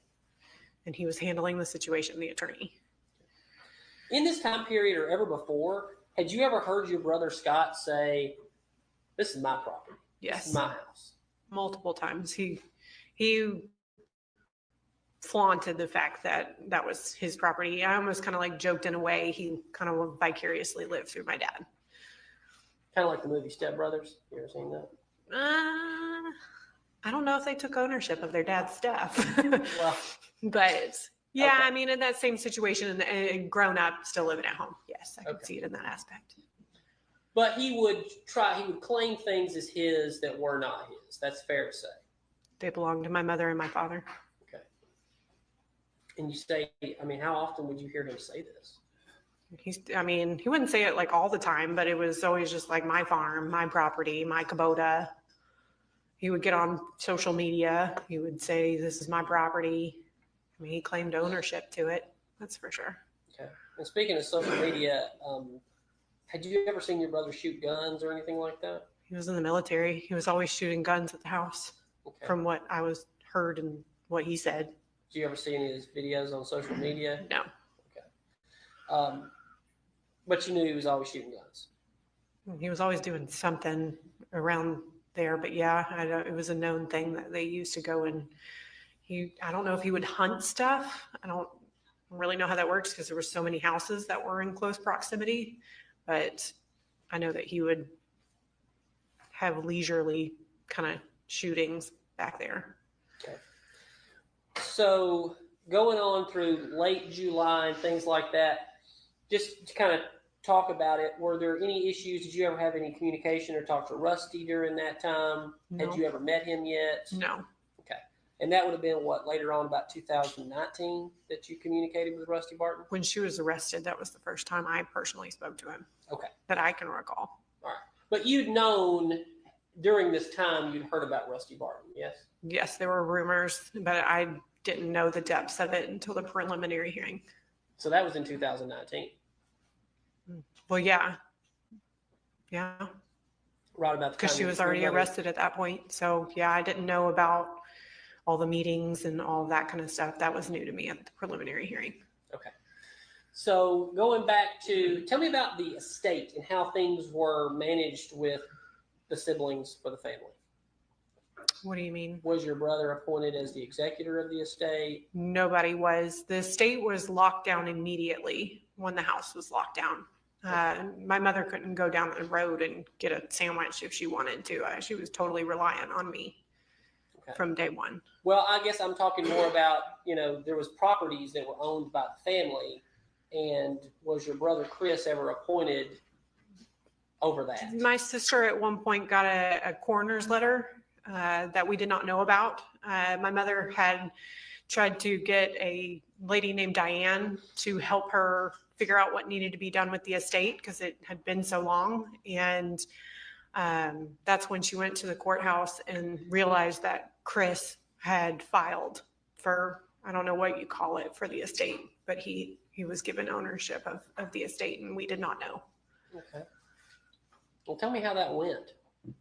Not well. I know that it turned into, I texted Emily at one point and I said, Diane's told me that there's been money taken out and my dad owned the condo that my sister lived in Tuscaloosa, and said that it had, I don't know if it went into foreclosure or whatnot, but a property management company was in charge of, they would get the check and then Daddy, I assume, would give it to the mortgage company at that point, and it was not being done.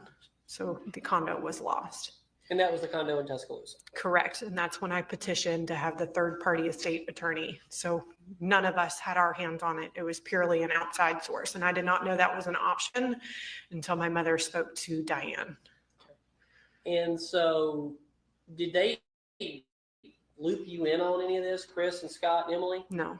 Right. So you were kind of left on the outside. Nobody talked to me about it. Right. And is that because you were the only one showing any support for your mother? I had to take care of her. I had no option but to take care of her at that point. Emily ran off back to Tennessee, and Chris and Scott were no help. I financially took care of a lot that first year. It was really hard on us, but we did it because it had to be done. God forbid something happened to the house. And I mean, the mortgage was over almost probably $5,500 a month. And then the home insurance, I paid for that. So if anything were to happen to it, we wouldn't be in a really big situation, but that was $600 a month. Paid for the car insurance on all of the cars, including Scott's. And that's kind of where Scott and I fell out. Over his car? Over his car, because I was having to pay the car insurance and he didn't have a job at the time. And it was really hard to get money out of him. And I didn't have the money to be paying for all of that. So it just got into arguments, and finally, when Jeff Restbridge, the state attorney, got appointed, I just said, please defer all your questions to him, because it was a losing battle. Did you ever become aware that Scott would call law enforcement, 911 on your mother pretty regularly in 2019? From my mother. Okay. Did you ever hear any of these calls, or did it come up on an altercation between the two of them? No, she would always call me and say what was happening, and I told her she either needed to audio record it or video record it, or nobody was going to believe her.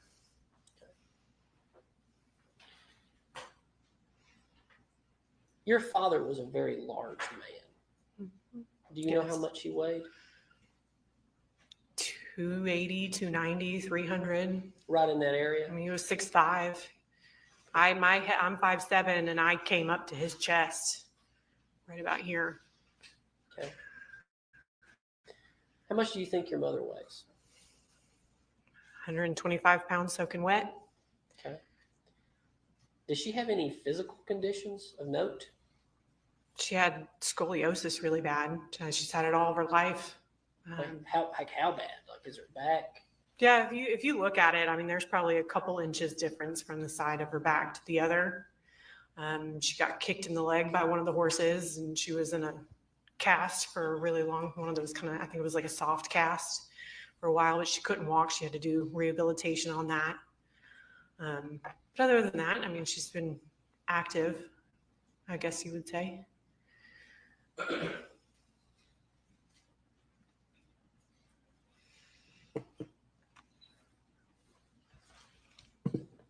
Your Honor, if I may have a moment.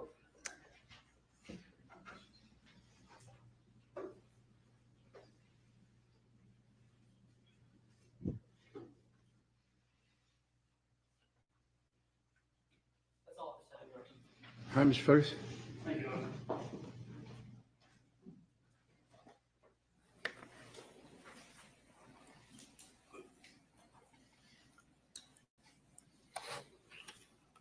Amanda, I want to begin with, you testified a lot today about, I guess, how you view certain evidence. Is that fair to say? I don't know what you mean by that. Have you kind of, when the defense counsel would ask you questions, you would respond, and that's really based on what you know in this case or your beliefs. Is that fair? I would say it's mostly opinion, but I don't know much about anything. All I know is from when Deputy Hayes told me about that my father was shot, and that was from my mother the very first night at Freehome Fire Station, and then what we know in the preliminary hearing.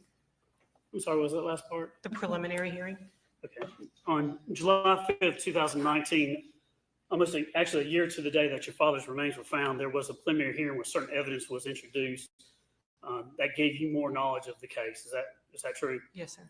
But what I want to go through is you do not have any personal knowledge of the details of what happened July 3rd, 2018 from 9:30 p.m. to 2:30 a.m. the next morning. You don't have any personal knowledge of what happened, right? No, sir. You don't have any personal knowledge of what happened on January 4th, 2018 from about 6:30 that morning until about 2 p.m. when your mom came to the lake where you were at, right? Only what she told me, that she was coming to see me. And you would agree with me that a lot of what you know or has been told to you by your mom. Absolutely. You agree that a major source of your information, the predominant overreaching source of information is from what your mom told you, right? Correct. I mean, an example of that is things that happen outside of your presence, whether it was what Scott said or Chris said, your mother would come back and say, this is what happened, right? To some degree, but I would be with my brothers if they said something directly to me. Right, but if you were not at the house when afterwards there were questions about the property and things like that, if your mom was just there, she'd come back and tell you her version of things that happened, right? Correct. So it depends a lot on her credibility when what she says, right? Absolutely. You know there's evidence of her lying through this trial? I don't know. I mean, if it was in the preliminary hearing, maybe. But you agree with me that credibility counts, right? Yes, sir. I mean, your credibility, Yes, sir. not just in what you say, but also how you say it. Yes, sir. I mean, are you trying to testify here objectively, not your thumb on the scales at all? You're just trying to say, this is what I know? This is just what I know. It's not my job to figure out what happened. And so when you choose your words, sometimes like you said, that Emily ran back to Tennessee. You used the word run. Is that just your opinion on what she did? Yes, I felt like she abandoned me and did not help me. You don't have any personal knowledge of who was present at your mom and dad's house on July 3rd, 2018 from 9:30 p.m. to 2:30 a.m., right? No. You don't know what happened or who was present to do anything, correct? I mean, my mother, I assumed my mother was there, and I assumed Scott, but that was because she told me Scott came home that night. Okay, but you don't have any personal knowledge of that, right? No. It's just based on what she said. Yeah, because I wasn't there, so I wouldn't know. And July 4th, that Wednesday, you don't have any personal knowledge of what your mother was doing on the property before she came to see you at the lake, right? Only what she told me, she was working on the property. But she did say she was working on the property, right? Correct. But outside of that, you have no personal knowledge of the actual events in this case that led to the murder of your father. No. You don't know any circumstances about where your father was shot with one bullet, do you? No. You don't know any circumstances about where your father was shot with another bullet, do you? No. You don't know where in the house it was done? Just, I don't think that was brought up in the preliminary hearing. I just think that, I don't even know if they even said that he was shot in the house. And you don't know how what was done in this case to conceal the crime, right? No. You have no personal knowledge. No. You're just testifying to the best of your ability of things that occurred kind of before and after. Is that fair? You have very, very limited information. Now, you also don't have any personal knowledge, although you'd agree if two people in a conversation, those two people have knowledge of what was said, assuming everything's normal, they would know what was talked about in conversations, right? What do you mean? If Welcome you and back, I were having a Lady Tia. conversation like we are now, I mean, you would know and I would know because we're intentionally trying to relate information and messages to one another. We would know what's going on, right? Yeah, I guess. I mean, assuming we're not insane or anything like that, we would know what was said or what was actually said or not said, correct? Yeah, if you were only there to see it yourself, that's the only way you truly know. Sure. And you agree with me that in this case, we're testifying many years later than when the actual stuff occurred, right? Oh, yes. And sometimes you can do, when you're looking back on what happened, it wasn't at the time. So sometimes even with the passage of time, whether it's from memory or from intent, sometimes you don't remember exactly what was said. Absolutely. But your memory is usually better at the time that something was said than, say, 6 years down the road. Is that fair? Repeat that? Generally speaking, your memory when you say something at that time is better than your memory of what was said maybe 6 years after the fact. I think certain things stick with you more than others, but time definitely is not helpful. And I think that's fair. And so if you were told that Gary's in the burn pile, that would be something that would stick with you, right? Yes. So you don't have any personal knowledge what was said between your mother and her lover, Rusty, on July 3rd, 2018 at 9:26 p.m. No. Did you know they talked for 4 minutes that day? It was brought out in the preliminary hearing that they had a phone call. Did she ever tell you exactly what they said during that phone call? I did not discuss anything with her. And you have no personal knowledge what was said between your mom and Rusty on July 3rd, 2018 at 11:28 p.m. where they talked for 5 minutes to you? No, I didn't know they were communicating at that time. And it shocked you when you found out, right? When I found out About Rusty. About Rusty, yes. When I found out at the preliminary hearing that they had the relationship that they did, that was very shocking. Yeah, it shook your world, didn't it? Yes, but it wasn't the first time. On July 3rd, you have no personal knowledge of what was said between your mom and the defendant on your mom and Rusty on July 3rd, 2018 at 11:45 p.m. where they talked for an hour and 14 minutes to you. No. You don't know what was said between your mom and Rusty on July 4th, 2018 at 2:20 a.m. where they talked for about 36 minutes, right? No, I don't. You do know that Rusty came back and, quote, recanted that statement in some way, right? They said that in the preliminary hearing, yes. But afterwards, your mother told you to go and talk to Rusty, didn't she? She had asked me to And y'all did talk to Rusty. when she was arrested. And y'all talked to him about that, right? The only thing I remember talking to him was when I asked him, because I heard in the preliminary hearing that she said he's on the burn pile, whatever it was. I said, did she say that? And he said, no. And you have no idea what was said between your mom and Rusty since July 5th, 2018, even up to this day, right? No.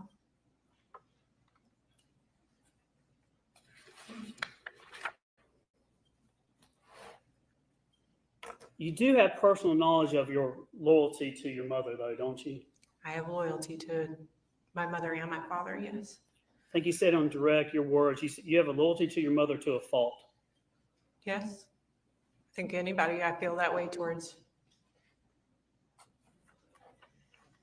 And it's fair to say that you're biased in favor of your mom. I wouldn't say how I'm biased in favor of it. I believe that somebody is innocent until they're proven guilty. So would you say that you do believe in your mom, though? She has told me that she's not guilty, and all I can do is believe that until somebody can prove she is guilty. So I would like to believe that my mother had nothing to do with this. Some may call it denial, but I call it honoring my mother, and I would do the exact same thing if it was for my dad. But you won't do that same thing for Scott or Chris, though, will you? No, it's very hard to explain, but not talking to them is alienating them. Again, communication is a two-way street. It's not just me that turned away, and it's okay that I turned away. It's even in the Bible that says that it's okay that I turned away. I want to talk to you about your foundation for testifying today and some of your knowledge. Have you talked to, now, when I say this, there's nothing wrong. The two attorneys here are honorable men. I consider them friends. They're honorable. Don't hear me saying that. But I did want to know, you've talked with them on several occasions, right? Correct. When was the last time that you talked with Mr. Ray or Mr. Weaver? We talked today? How many, did you meet with them to practice or go over your testimony? No. Did you talk about what you're going to say? No. Did they give you, do you have any discovery? Do I have any discovery? No. You haven't listened to any recordings? No. Have you read anything? No. Have you watched anything on TV? I've seen it pop up on the news, and I've had people troll my Facebook account. Has your husband, Chad Bruce, told you anything about the case? Not that I'm aware of. Has anybody in any shape or form given you information about the case? People have tried to come up and communicate, and I have to stop them. But you have talked to your mom about the case, and she's given you details of her version of things, right? She more and I talked about it the first year after this happened. When she was arrested, we had phone calls, and then it just got to a certain point. I had my son, and I didn't feel like talking about this anymore. And when she came to live with us, it was a rule that I set down, and I said, we are not going to discuss this because it was best for everybody, and it wasn't needed. So if you could shrink the world down to the person that you've got most of your information from, it's not going to be the attorneys, correct? Mm-hmm. It's not going to be Scott and Chris, correct? No, I guess not. It's going to be your mom, right? Everybody has their own opinion of everything, so I take everything with a grain of salt. But my question is, it's going to be your mom, right? I guess since I've seen her the most, that would make the most plausible answer, I assume. So yes, it would be your mom. Yes.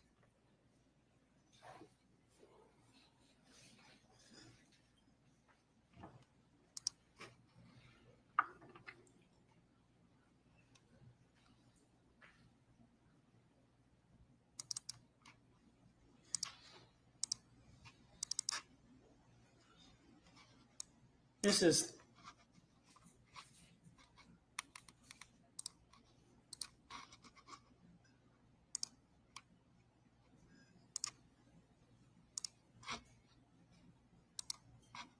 Pain 1. This was Emily's wedding, is that right? Yes, Now, these are better days here for the family, it was. and everybody's looking great, smiling, looking wonderful. It was a really good day. Would you like to be able to go back to those days? Yes.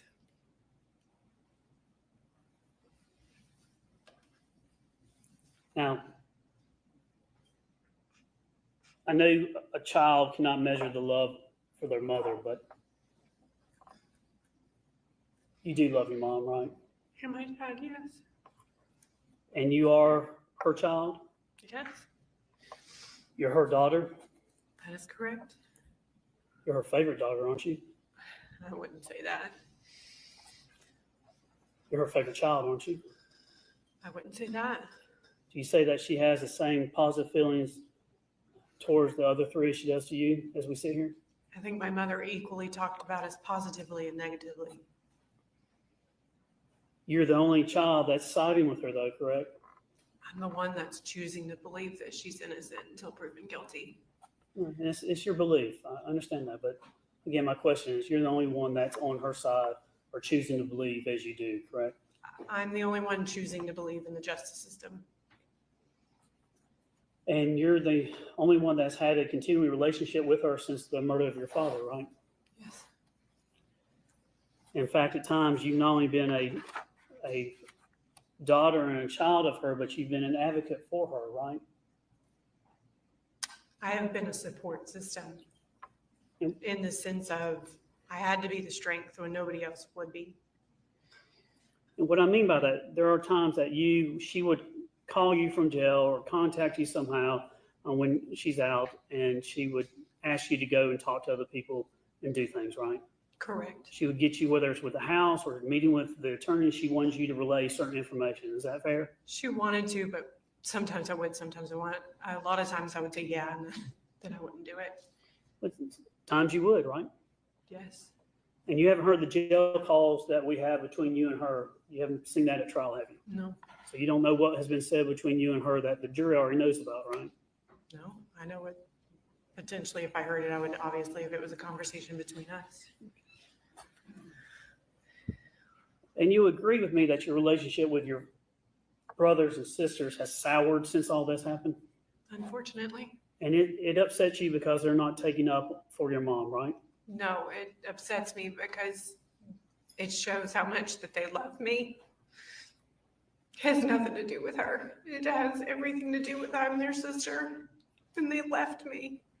You feel like you've been abandoned? Yes, I lost my whole family that day. Would you agree with me that you lost your family because your father's been murdered?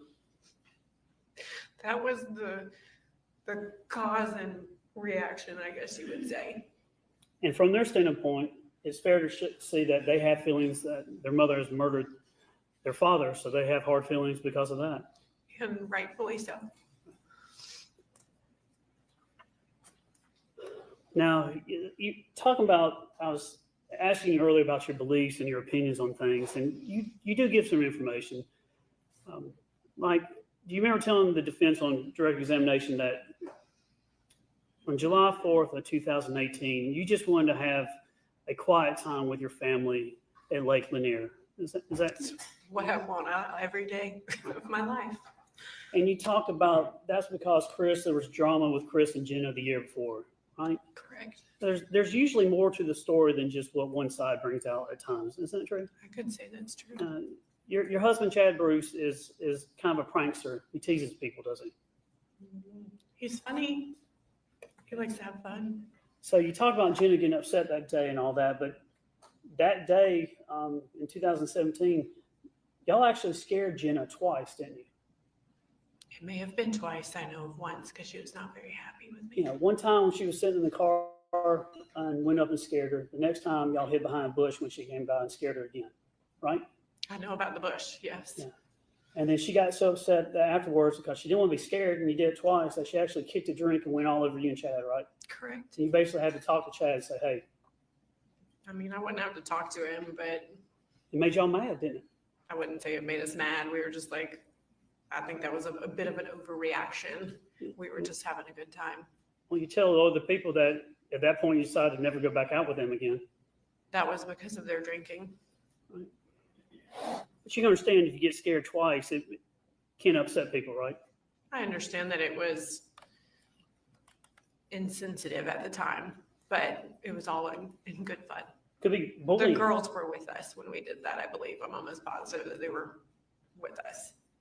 Right, well, it could be offensive or bullying somebody if you do it twice in one day, right? I think that's the bit much to say. They're my brother and my sister-in-law. I've known them forever. But that's how you felt about it, right? What do you mean? How you feel about the situation is kind of your beliefs, right? I guess you would say that. Yes, everybody has their own opinion. Now, through this, there's been times when you talked about, you had a lot of emotions earlier today. You were crying a lot, and it's tough for you, is it, to do this, isn't it? Yes, I wouldn't wish this on my worst enemy. This is the worst thing anybody could go through. But throughout this process, you actually had different emotions where you were angry or irritated towards your family. Is that fair?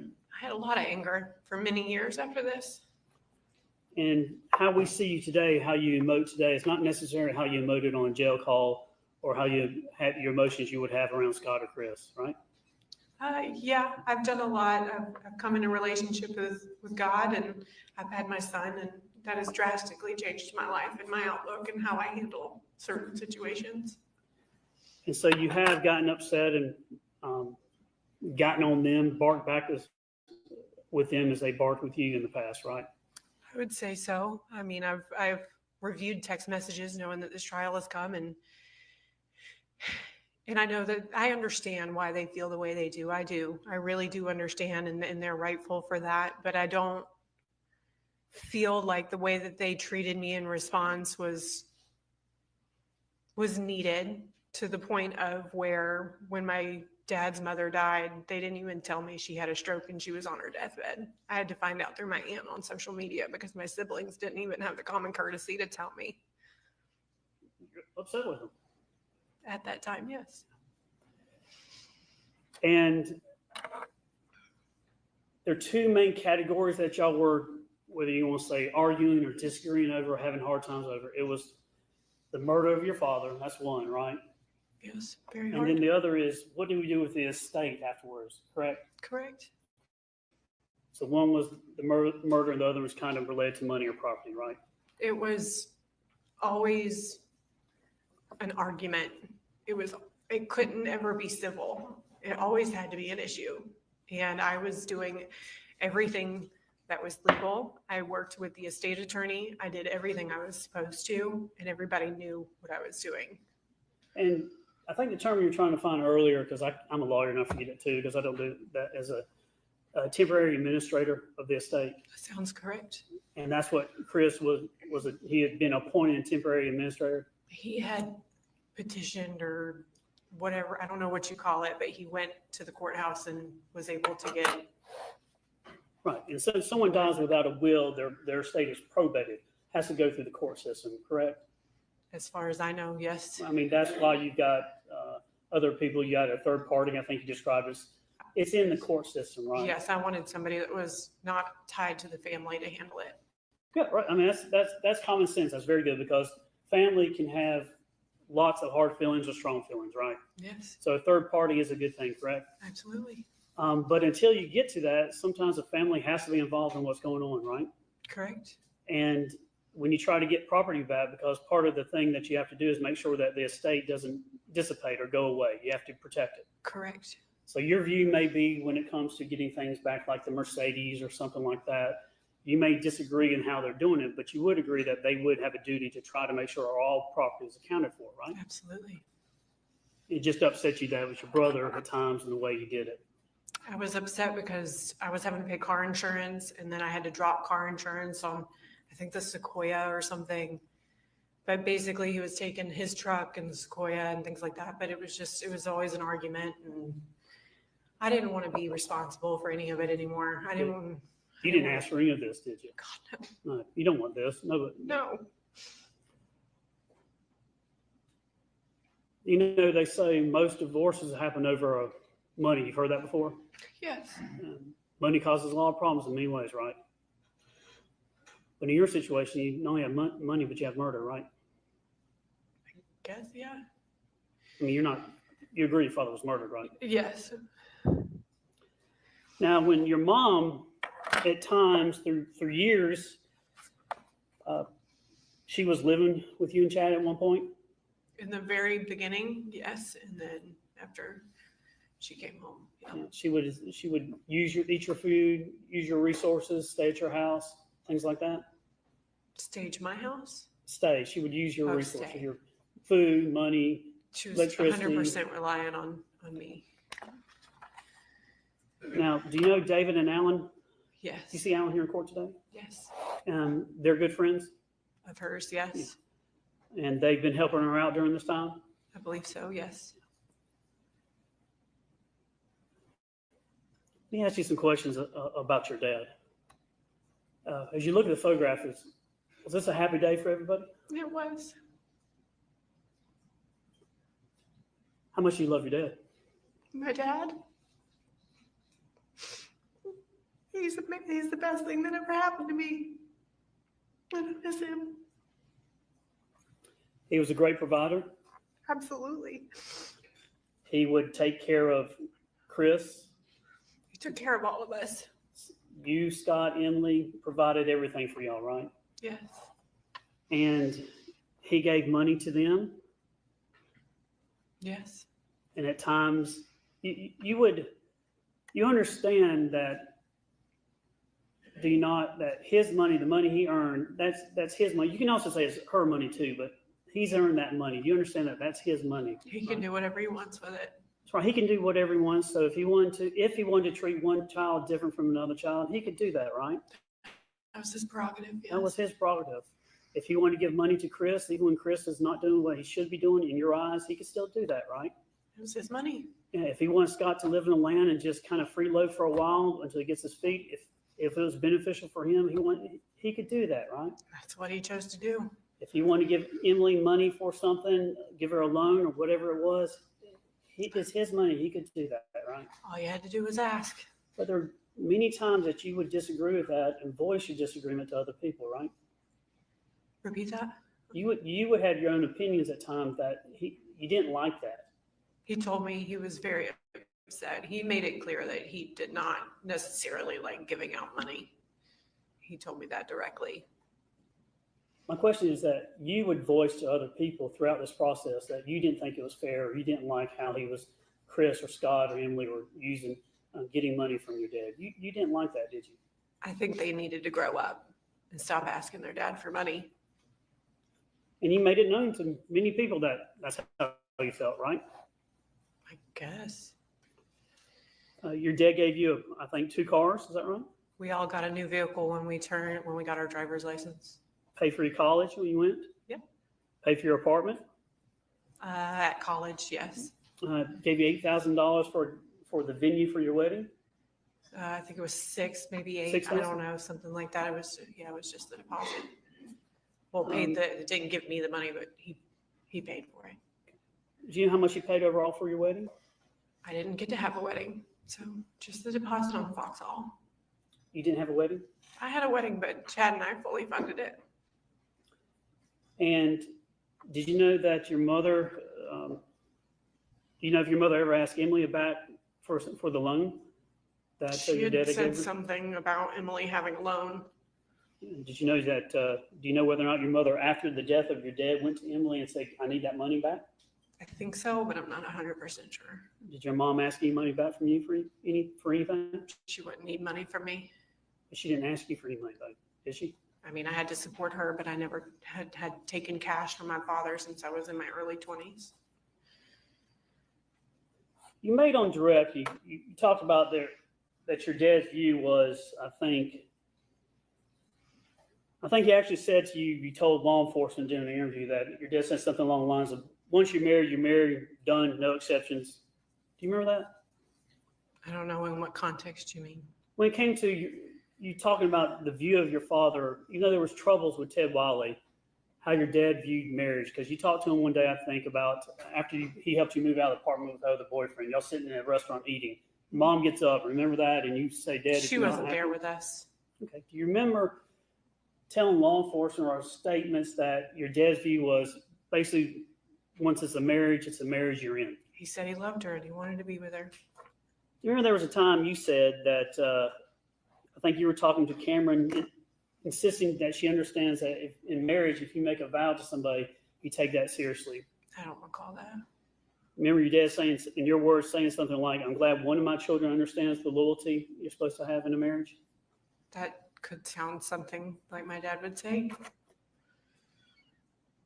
So in your mind, is it accurate to say, in your mind, what you understood your dad, once he was in this marriage with the defendant, he was not going to divorce her?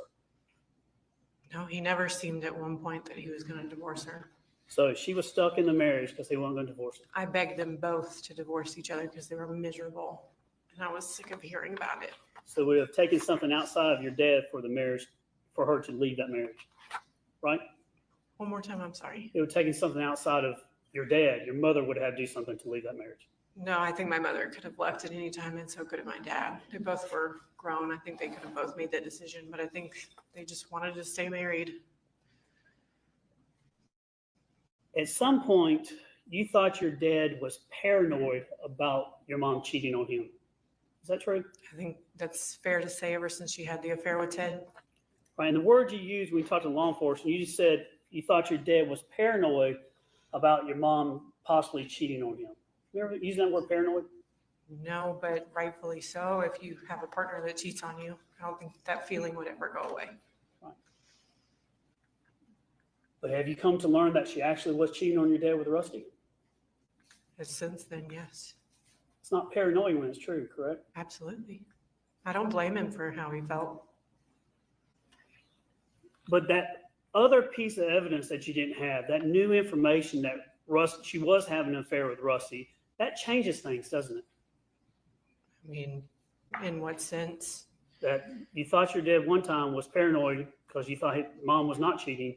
Then you get new facts, evidence, and find out mom's cheating. That changes your view on things, doesn't it? To It some changes degree. my views, but at the same time, it wasn't shocking because I knew what she did with Ted. So facts and other things that come to light can't have an effect on how you view things, right? I think it can.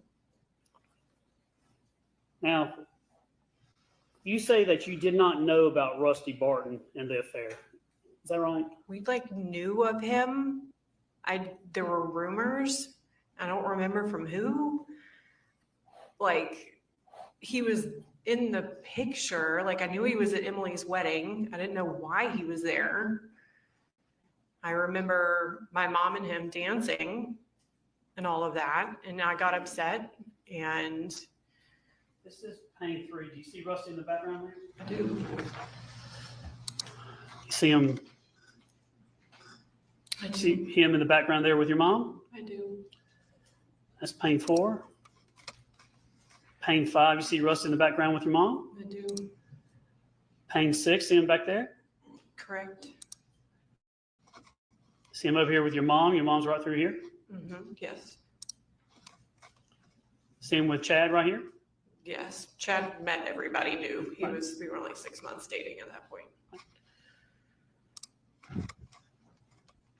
And then pane 9, you see him there? Correct. This is pane 10. He's right there with your dad, isn't he? Correct. Is it not true that you knew about Rusty and the affair at that point?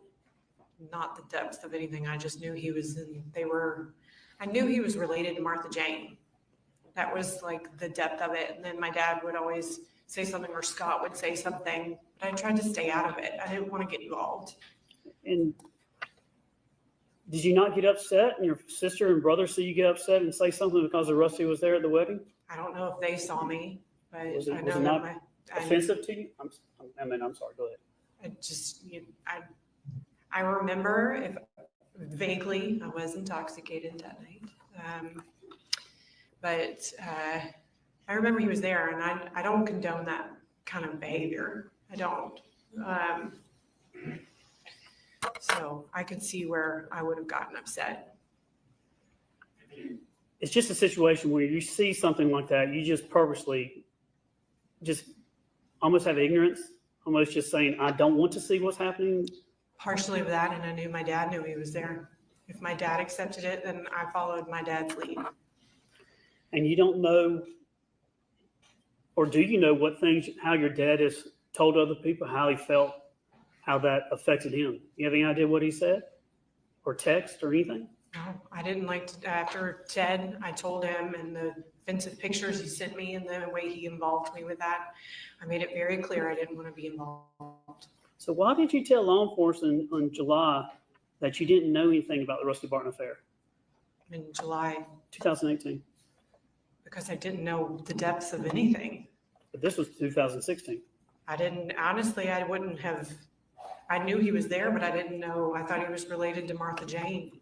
And then I just saw the way that they were interacting, and that wasn't normal.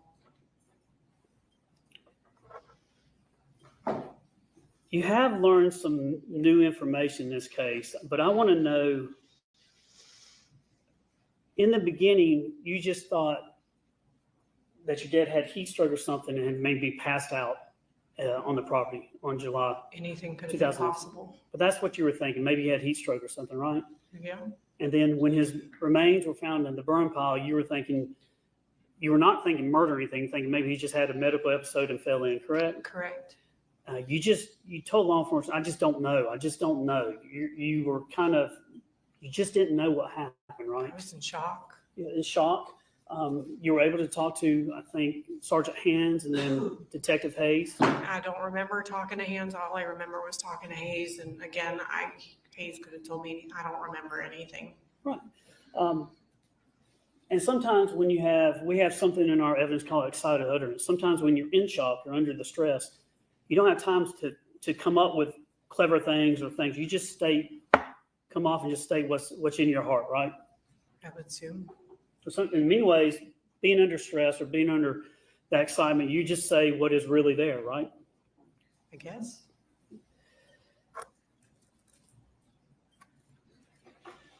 When you learned the first time about your dad having a bullet in him, how did that make you feel? Confused, shocked. I mean, my mother was the first person that told me, and I didn't want to believe it. And then we had Manny, the attorney, and he was telling us it could be a lie. You know, you have people sitting there going, well, it may not be true. Or so you don't know. I think on July 6th of 2018, at the Freeholm precinct, your mother walked out after being interviewed by Detective Hayes. And you said your mother told you, but isn't it more accurate that Detective Hayes looks at your mom and says, have you told him yet? He actually had to prompt her to tell you about the bullet, right? It would have been the night of July 5th because we had been out at the property all day long, out in the heat. And he finally asked them to go down. And Chad and I drove down there with them and waited as they interviewed Scott and my mother. And that's when she came out. He may have been talking to Scott at that time. But she said, they're saying your daddy was shot. And I think that was pretty much about it. Yeah. Detective Hayes had to tell your mom, have you told him yet, right? Yes, she told me it was Hayes that told her. And she told me. You said she put her face in her hands, is that right? I don't recall. Let me ask you about some things that you didn't know. You say you did not know about the affair with Rusty, is that right? Not what I know now. Right. But in July of 2018, your testimony is you did not know about Rusty. Is that correct? I had heard rumors from the family that tried to ignore. You didn't know about your mother's second or burner phone? Scott had always been saying that she had a second phone. I never asked her about it. I didn't want to get involved. Are you familiar with the last four digits of a phone number 1987 that your mother had? No, 9029 was the only one I had. Okay. Do you know whether or not your mother had a burner phone or another phone? I purchased a phone for her right after all this happened because I needed a way to communicate to her. And then I bought another one probably in 2020. Okay. But do you know about a phone number she had that ended in 1987 that she used to talk exclusively with Rusty? No. So you don't know about that? Only from Scott going and saying that he saw her with two phones. That's all I knew. And those two phones would have been before the phones that you got here, right? Correct. Do you know about your mom meeting Rusty almost weekly at times in Dalton? Not until a preliminary hearing. But you didn't know about that before? No, Right. sir. So before you knew about that, you believed your mother that she had not committed this crime, right? Before that, I believe she didn't commit the crime. Right. That is correct. And even knowing about the burner phone and the affairs with Rusty, and in the burn pile, you still believe your mother hasn't committed this murder, She right? told me she didn't do it, and she's never given me any reason to believe otherwise. All right, let's talk about things to believe otherwise.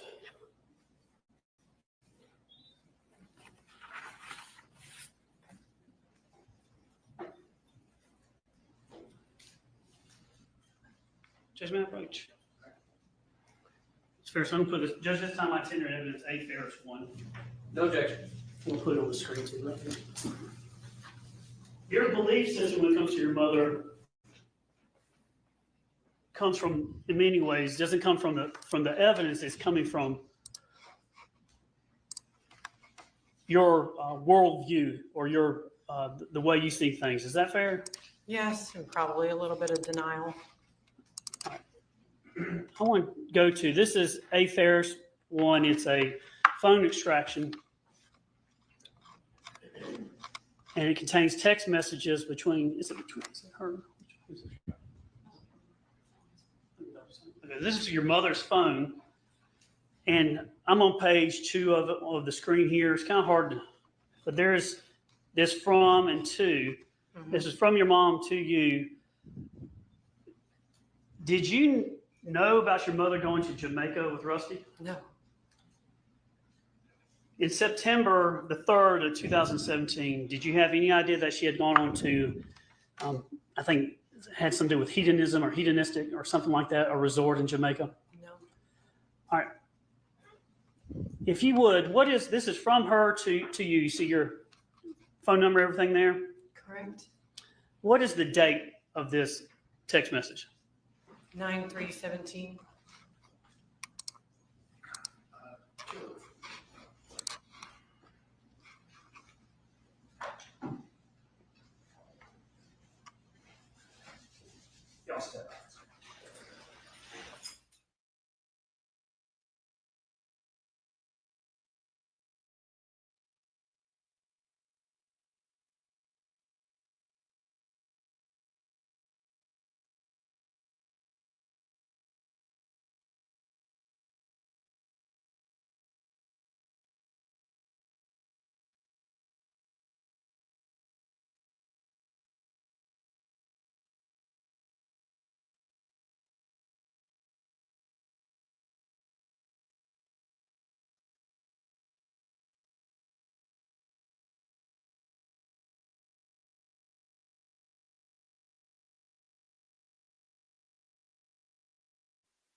Okay, so I'm back at my desk. I was moving around a little bit. That's why I was in the chat with you guys. What happened? The last thing I was hearing, I was in the chat. What did I miss? Why is everybody standing up? The last thing I heard was asking her about Jamaica and showing her the pictures. What happened? Why everybody standing up? Let me see what's going on. Let me see.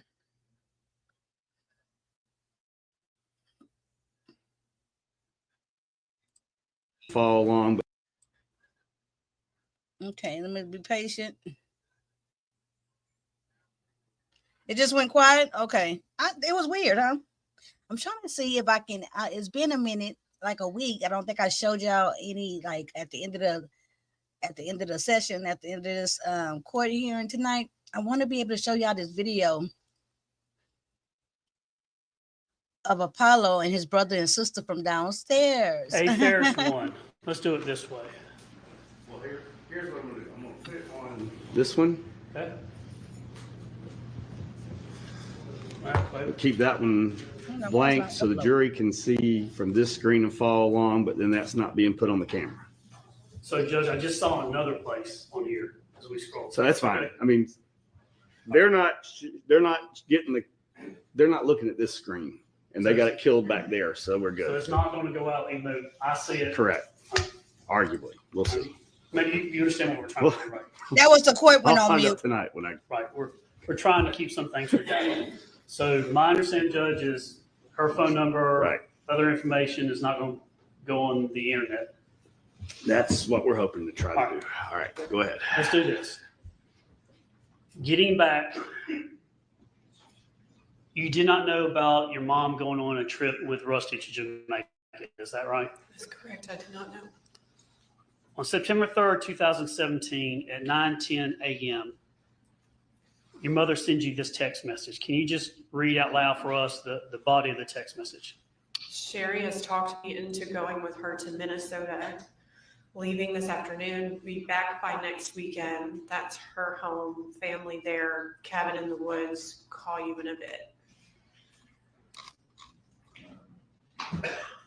You responded on 9/3/2017 at 9:10 a.m. saying, walking into Cracker Barrel now. Is that right? Correct.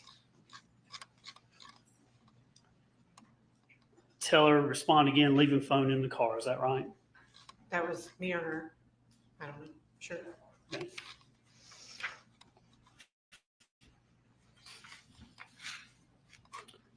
September 9th, 2017 at 3:52 p.m., she sends you a text message, and read that, what she tells you about where she's at. Sherry and I are on way back. Family cabin in woods. Cell service was bad there. Everything okay.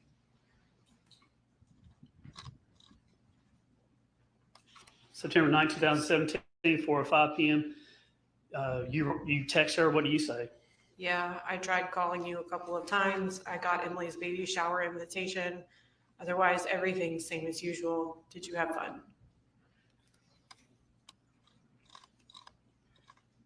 September 10th, 2017, she texts you. What did she say? So much fun. No contact with anyone. Read a book. Got some sun. Let you know when we get back. Taking our time driving. Enjoying scenery.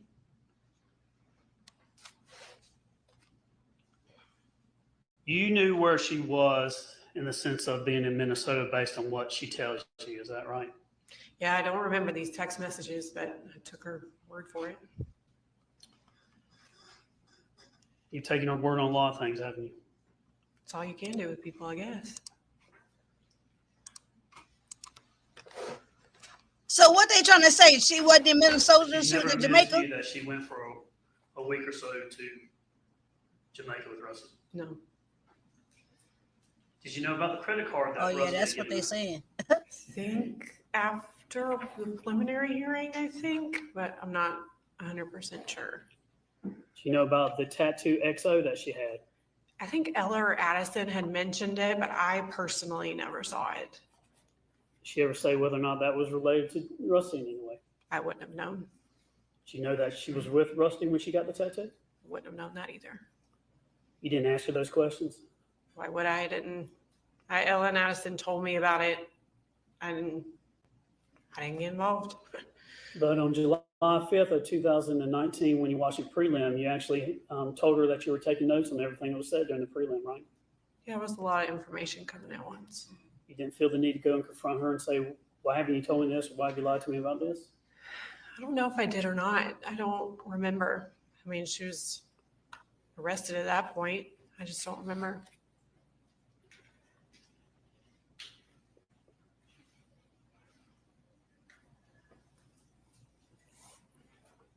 Did you know about her vanishing at times after the the murder of your father and going up and seeing Rusty? There was one time that she had left. Scott and Chris and I all knew about it. And she said to me that she was going to see Martha Jane. Do you know whether or not she's seeing Martha Jane or seeing Rusty? I had to take her word for it. I didn't know that I knew she was arrested when she got arrested. She called me and said that they had a warrant and she was going in. I had just gotten off work and I was shocked. When it comes to what you believe and don't believe, we know that you believe your mom is what you testified to, but you don't really believe what your other family members were telling you, right? No, I think we all have our own opinions, and I think that they deserve to have their own opinion. I never asked them to, from what I recall, to believe her. I just said to give her the benefit of the doubt and let the justice system, let the investigators do their job. But there were times where, even though it was testified to in the prelim about a bullet, for the longest time, you never wanted to believe. You believed law enforcement was lying to y'all about a bullet being found with your father. That's what the attorney said. But So it was hard right? to, I wouldn't say I didn't know what to believe. Well, you didn't come out and say, I do believe it. You were saying people, you weren't certain of that, right? I didn't know what was true.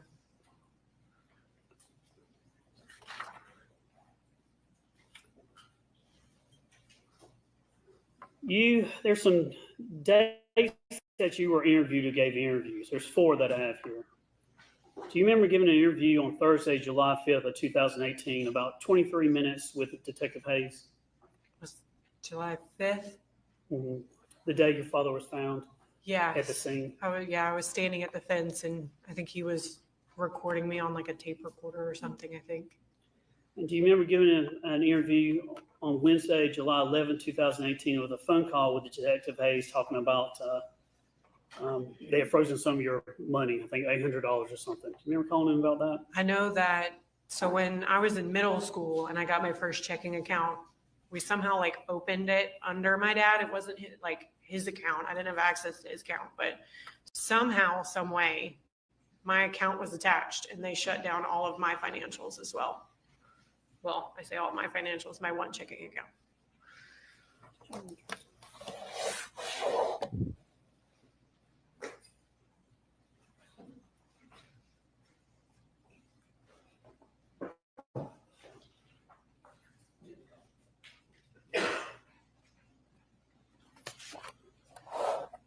And then the third interview, Thursday, November 15th, 2018, about 14 minutes long. He actually returned a phone call to Detective Hayes about some air being deflated in y'all's car. I don't know if I talked to Hayes about it, but my tires went flat on the left side of my car in my driveway. And then there was a final interview that I have Friday, April the 24th of 2020. It was about 4 hours long. You went and spoke with ADA Zach Smith. Yeah, I spoke to Zach. And you went and talked to him. Is that right? Yeah, Zach was a nice guy.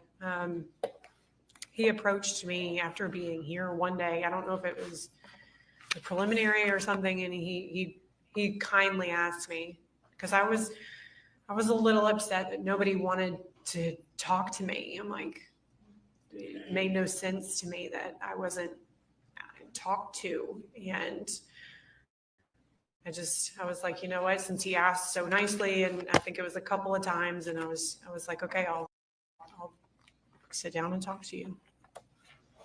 And we had a good conversation. He was a very nice man. I think one of the detectives was there as well. I want to go through, I got some questions about the first interview.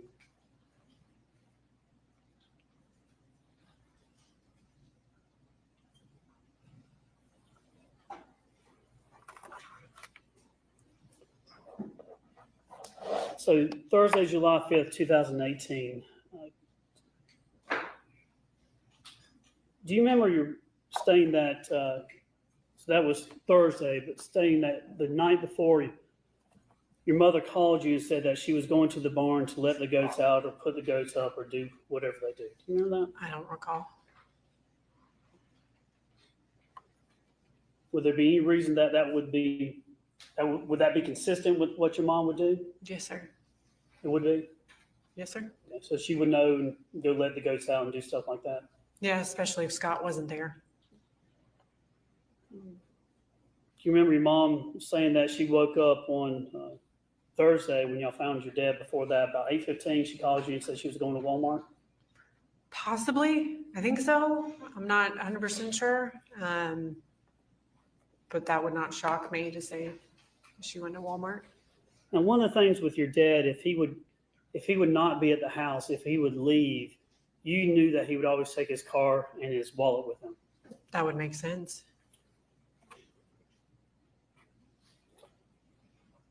And on the 5th, when law enforcement was there, you described that once the remains were found, you kind of went into full panic mode. Yes. So what happened? I went into shock. Do you remember your mother telling you that your dad was burning stuff on the burn pile on Tuesday? That was, yes, because Chris was dropping off Addison or went up there for something and said he was burning shrubbery and things like that. In fact, that you had walked by the burn pile on the 5th and it was still hot. Yes, sir. Now, as you were looking for your dad, you did go down to the basement, to his office down there, and you found where he had sent an email Tuesday morning at about 8:30. Remember that? I couldn't get on his computer. His No, computer. you found some paperwork or something down there? Oh, I don't recall. I just remember trying to tap on his keyboard, but he always had a password on it and I couldn't.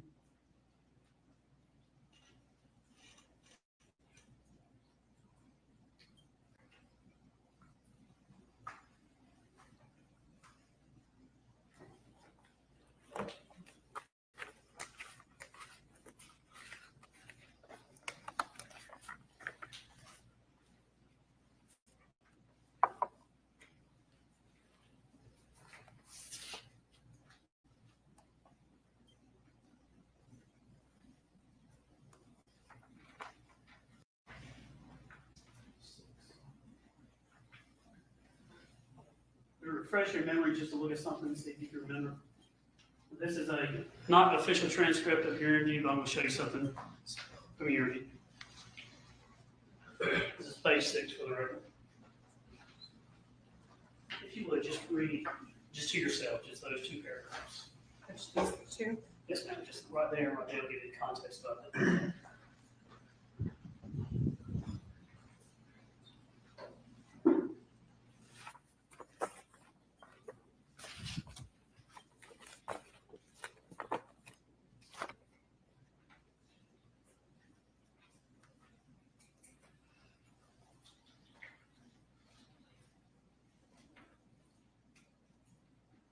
Okay. Do you remember now going down to his office and finding an email? No.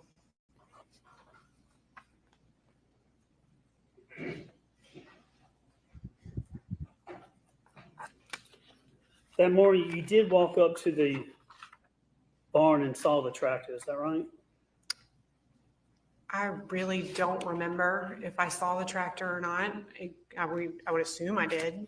It's hard to miss. Do you remember telling law enforcement that's how Mom and Scott knew they did something with the tractor yesterday because the tractor had been moved and the RTV had been moved? No, sorry, I don't remember that.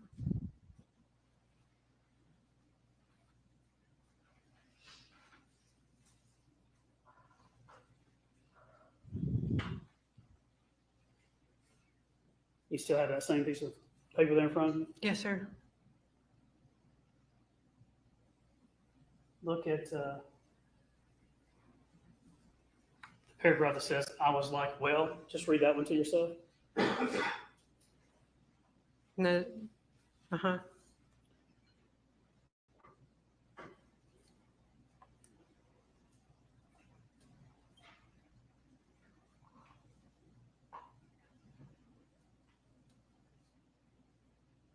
Okay. All right, now, does that refresh your memory that you did say that that's how Mom and Scott, they knew they did something yesterday because the tractor had been moved and our TV had been moved? Unfortunately not. Do you remember telling law enforcement that you can tell that, I can tell you that tractors always parked underneath the same awning if they are not doing something with it? I knew it was always parked under the same awning.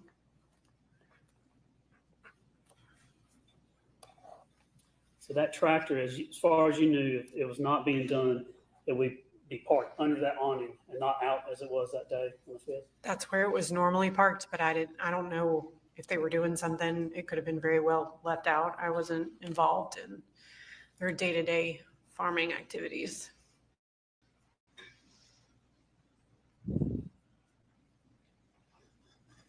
Now, you had a view that sometimes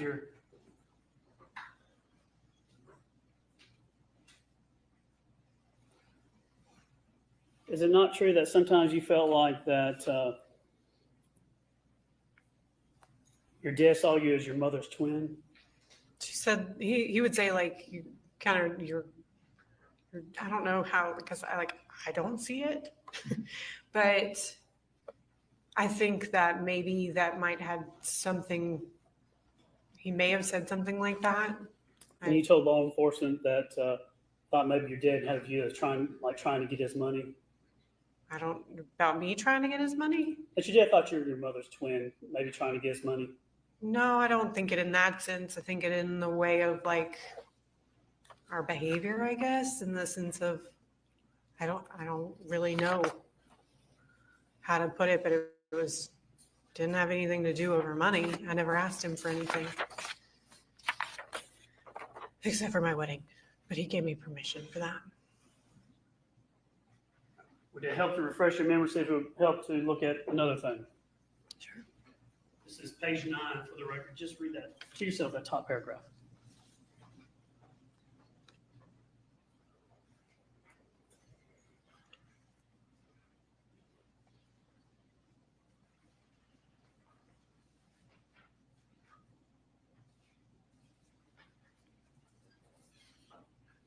Okay. So does that refresh your memory that you did say that sometimes he thought of you as your mother's twin, and I guess was I knew that he thought we looked similar or acted similar, I guess. So I knew he thought we had similarities. and that essentially you were the only child. You said you were the only child that was not trying to get the money. Is that right? That's correct. Because that's how you felt. It was like you were the only one not trying to get the money. Money didn't mean anything to me. Right, but your dad did provide a lot of help to Scott, especially, and Chris and Emily, right? Yes, because they asked for it, They relied on him in many ways for finances, right? unfortunately.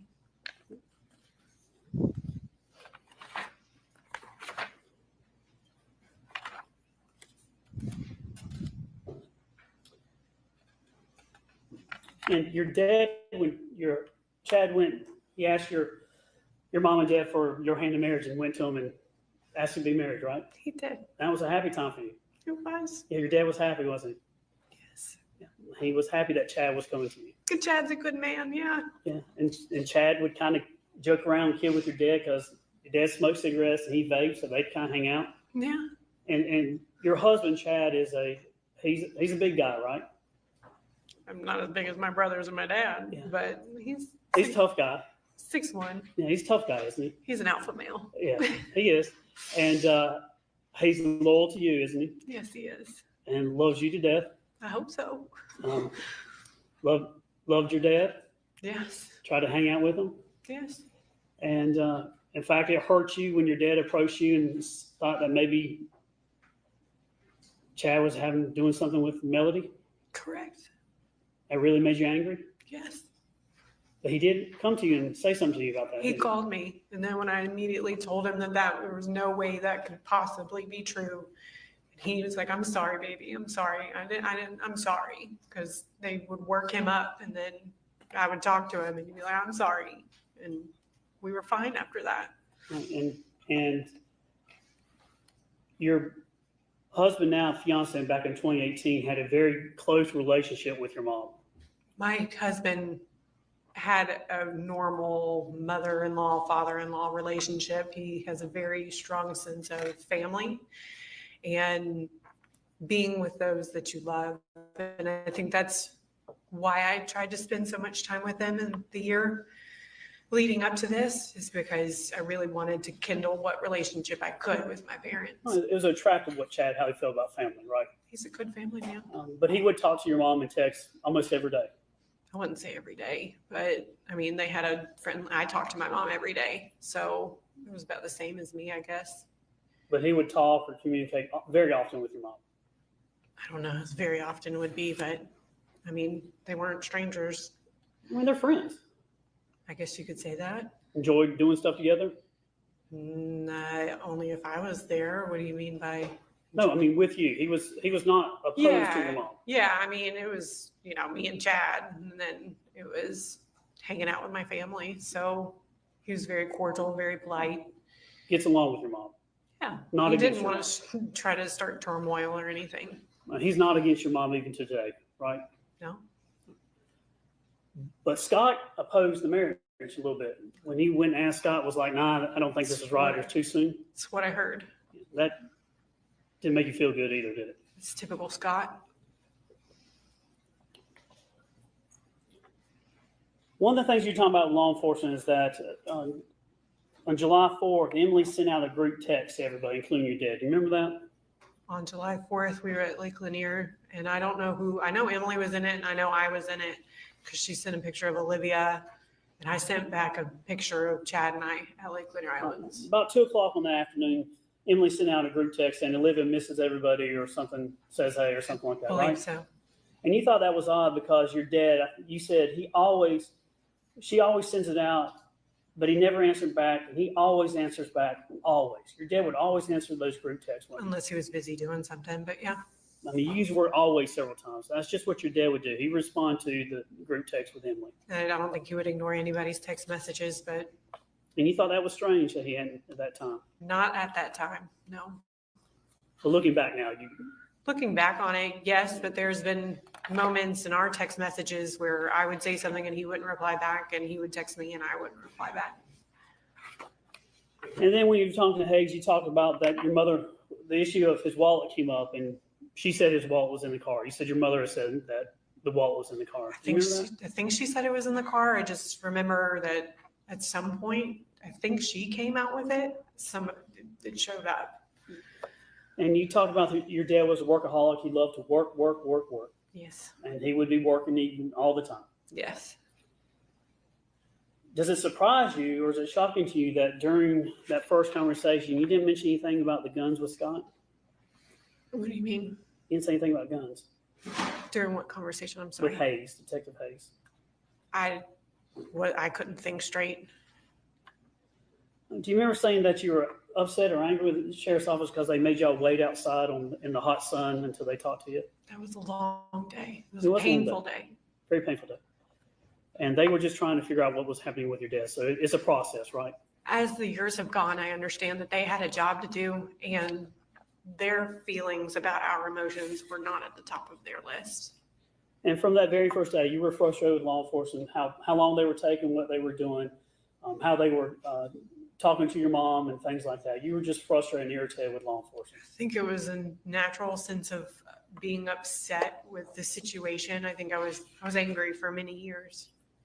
And then on Wednesday, July 11th, 2018, do you remember calling Detective Hayes and basically saying that the sheriff's office had improperly frozen your account? That was like $808 or something. I mean, it was a normal phone call, but I told him that my bank account was frozen because it was somehow tied to my dad's from when I first opened it up. And they asked me to provide like 6 months of records, I think it was. So I pulled them from my Wells Fargo account, and they had it unlocked quickly from what I can't recall, but I had live paychecks at the time. So I just used my husband's money, and then I got my next check. So it wasn't a huge problem. And then in November 15, 2018, you actually had an incident where someone came up and deflated the tires at your residence in Hall County. Don't give us your address, but it was in Hall County at the time. Correct. And you get in touch with Hall County and try to make a report, right? I think I called 911 because my mother said that she saw somebody running away from the property, I believe. Right. And your mom said it was a Hispanic male, correct? I believe so, in like a gray shirt or something. Right. A gray car maybe. And she had seen him possibly. I don't know if he had a car, but he was just running. And you actually had the deputy come out, and your mom says it's the same person that she saw maybe the day before or something. Is that right? I don't recall that. I had to beg the law enforcement to make a report on it, though. The law enforcement didn't think there was anything there to make a report on, right? Correct, but I wanted it documented just in case, because I mean, that's if somebody's coming on my property where we lived, that was worrisome. And then you took the next step to actually call Detective Hayes and tell him about the incident. Is that right? I don't remember. But you do remember that that was during the time that Chris was the temporary administrator. And do you remember saying that you believe Chris is behind the deflating of the tires? I think I was possibly that one of my brothers could have done it, but I didn't know who. I didn't see the person. I mean, by the time I was taking a shower at the time, by the time I came out, just my car alarm was going off, and that was it. Right, and you were saying it was Chris. You were blaming Chris for this, right? I don't know why I would be blaming Chris, but looking back on it, that would have been an unbiased opinion because obviously I didn't know I was in the shower, so that would be unfair to do that. And were you talking with your mom? Was it her idea for you to call and make police reports? I don't remember. You don't remember? Either me or her, but I don't. If somebody was on my property, I could see where I would want to call 911 and file a report. But isn't it true your mom just wanted you to make a record or make a case against your brothers while this was going on? So that's why you're doing it? I don't think she would have necessarily done that. I think things were said from her about my brothers, but like the phone call, like her, talking about Scott threatening her and all this, I just told her, I said, if you don't get a voice audio or a video, nobody's going to believe you. And I left it at that.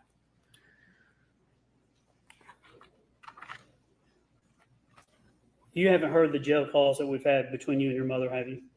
No. Do you remember on June 25th, 2019, having a phone call with her where you talked about writing everything down for the attorney? Do you remember talking to her about pertaining to what? Just writing things down to give to the attorney. Which attorney? The estate attorney? Whichever one you were talking about. Do you remember talking about the attorney? I remember that she was giving me a list for the estate attorney because I had a legal document stating that I could take her personal assets. Do you remember Chad being on the phone and saying, we're going to do whatever we can to make this shoot go away? You didn't say the word shoot. I was going to say, I was like, that's something weird. I mean, we were just trying to be positive, and it was a hard time. We were having to go through my parents' house. And do you remember saying it's all about the money, money, money, money? Everything seemed about money all the time. And you wanted to make sure that the attorney had all the things he possibly could have? It was the attorney's responsibility to protect the assets. And do you remember the conversation there about whether or not Rusty is keeping a check on Chris on Facebook? No. Do you remember on June 26th of 2019, another phone call talking about, did Rusty give you a list of things to get out of the house? I don't recall that. My mother said many things on phone calls, but she gave me a list and I knew what to get. But you don't deny that around this time you were talking to Rusty on behalf of your mom? I really don't recall. There was times that she was like, reach out to him, and I did not do it. I didn't want to talk to him. Do you remember your mom in a phone call on September 6, 2007 saying, does Michael understand the severity of Chris and Scott? No. But that sounds like something she would say. She was very concerned about Chris and Scott. How about that we enlightened them? We got the majority of key facts. I got all that to them. Do you remember that conversation all about getting information to the attorneys about Chris and Scott? No, I assumed that she would have told everything, and I've always been very open and honest about situations with my brothers. That same phone call, do you remember her instructing you to call Rusty back and talk to him some more? Probably. She asked me to call him, and I tried to not do that.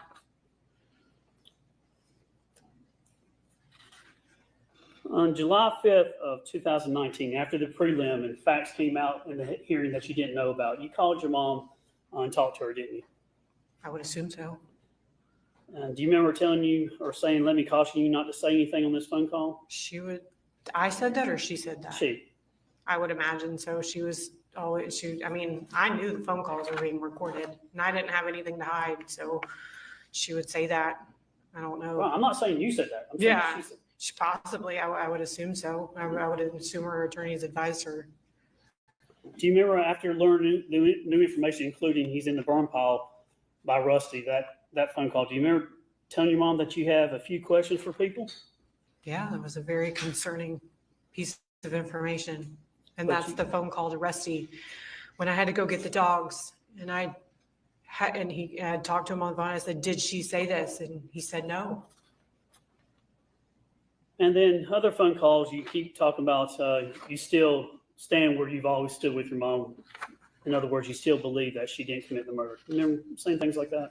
I was definitely far more like, I believe everything of my mother. I understand now that this is not my spot to investigate this. And there's no way for me to know everything. Just like Zach told me, y'all have all of the information. It's very hard for me to form opinions, and when I just don't know. Did you know that your mother said to Rusty, if you don't stop talking, you're going to single-handedly hang me? No, I don't believe so. Unless that was in a preliminary hearing. Did she ever say anything to you about be careful on the phones? She always did. But I didn't have anything to be careful about. Did she ever ask you to be quiet or shh, don't talk about things? Yeah, but then she would go on and she would ramble and ramble and ramble about things after that. You agree with me that this whole ordeal is just awful for you, right? Traumatizing. And it does upset you, doesn't it? Very much. And you have strong feelings both directions in this case. Is that fair? I stand right in the middle, and I pray y'all can do your job and figure out what happened. And you just want the facts, the jury to hear all the facts and make their decision based on the facts and the truth in this case? Absolutely. You agree with me that you do have an interest in the outcome of this case, though, right? How would I have an interest? I mean, your mother, you don't want anything to happen to your mother, right? I would hate to see her go to jail, prison. Nobody wants to see their mother in that situation. But if she had something to do with this, then that's where people go who have done things like that. You agree that we have to, in cases like this, we really have to put the emotion aside and just follow the evidence? And that's why I cannot do your job. Would you agree, though, that when you're following the evidence, you have to include and consider everything, including things like the motive, if someone has a motive? I guess, but I think it would fall down to opinion, possibly. You agree, though, motive is what prompts the heart to do something, though, right? I guess so. If you don't have a moral compass or a sense of a relationship with God, then I guess so. You'd have to consider the means, the ability to do this, right? Repeat that? You'd have to consider the fact someone's means or ability to do this crime, right? Yeah, I guess you would boil it down to sheer physics of it all. Yeah, and when you boil it down, you have to consider who had the opportunity, who was there at the time that this took place. Yes. You can't just say Scott did it, Chris did it, she did it. I mean, that's kind of inconsistent. That's kind of like throwing spaghetti against the wall. You just have to boil it down to what the evidence speaks of, right? That's correct. You also have to consider who was present on the property in July 3rd at the time that the murder took place. Who was there and who was not there, right? I would assume so. You'd have to also consider phone records in this case, wouldn't you? All evidence is evidence. And you don't know those phone records, do you? No, You don't know the GPS evidence in this case, do you? no. You don't know the geofencing evidence that shows who and only whose phone is on the property at the time and after the death of your father. No. You'd have to consider that, though. Oh, yes, you would have. I mean, hopefully everything available. I mean, I've you seen would. other trials where they've used more than that, like the Murdaugh trials, and that was mind-blowing. But I think that any bit of information helps. And you'd have to consider phone calls between your mom and a lover, right? Yes. You'd have to consider all the statements that have been made in the case by your mom and other people, correct? Yes, I do not pity any of, I mean, not pity, but I do not want to be in your shoes. I mean, you'd have to consider, even if you rejected it, and even if he says, I didn't say that, or she didn't say that, you still have to consider Rusty's statement that she told me he's in the burn pile. You'd have to consider it, wouldn't you? And you have to consider everything, I guess. And part of that is you'd have to consider the context that when he made that statement about he's in the burn pile, the rest of the statement that I said, do not say another word and do not tell me anything I do not need to know, that is attached to the statement. You'd have to consider it in totality, wouldn't you? I would assume so. Right. So if the statement was tried to be explained later on, like he just overheard something being said with Martha Jane, you still have to consider, why would you say don't tell me anything else? Because it comes down to credibility in many ways, doesn't it? You have to consider everything.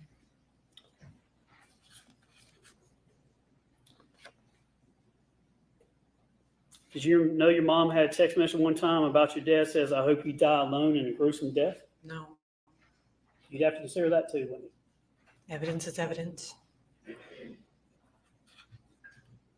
you know of the statement about your mom with Rusty talking about being on the same page, and I can tell you that there should not have been as much damage as there was done? Would you know why she would say that? No. You know about the statement that she said that that body should not have been burned up? What do you mean? Do you know whether or not she's even said that statement that I that don't body know. should not have been burned I've up? never heard anything directly, so no. If she said those statements to Rusty on a phone call, you would have to consider that. You have to consider that in trying to decide for yourself whether or not you do or don't believe that she committed the murder. I personally, everything, evidence is evidence. The truth is the truth.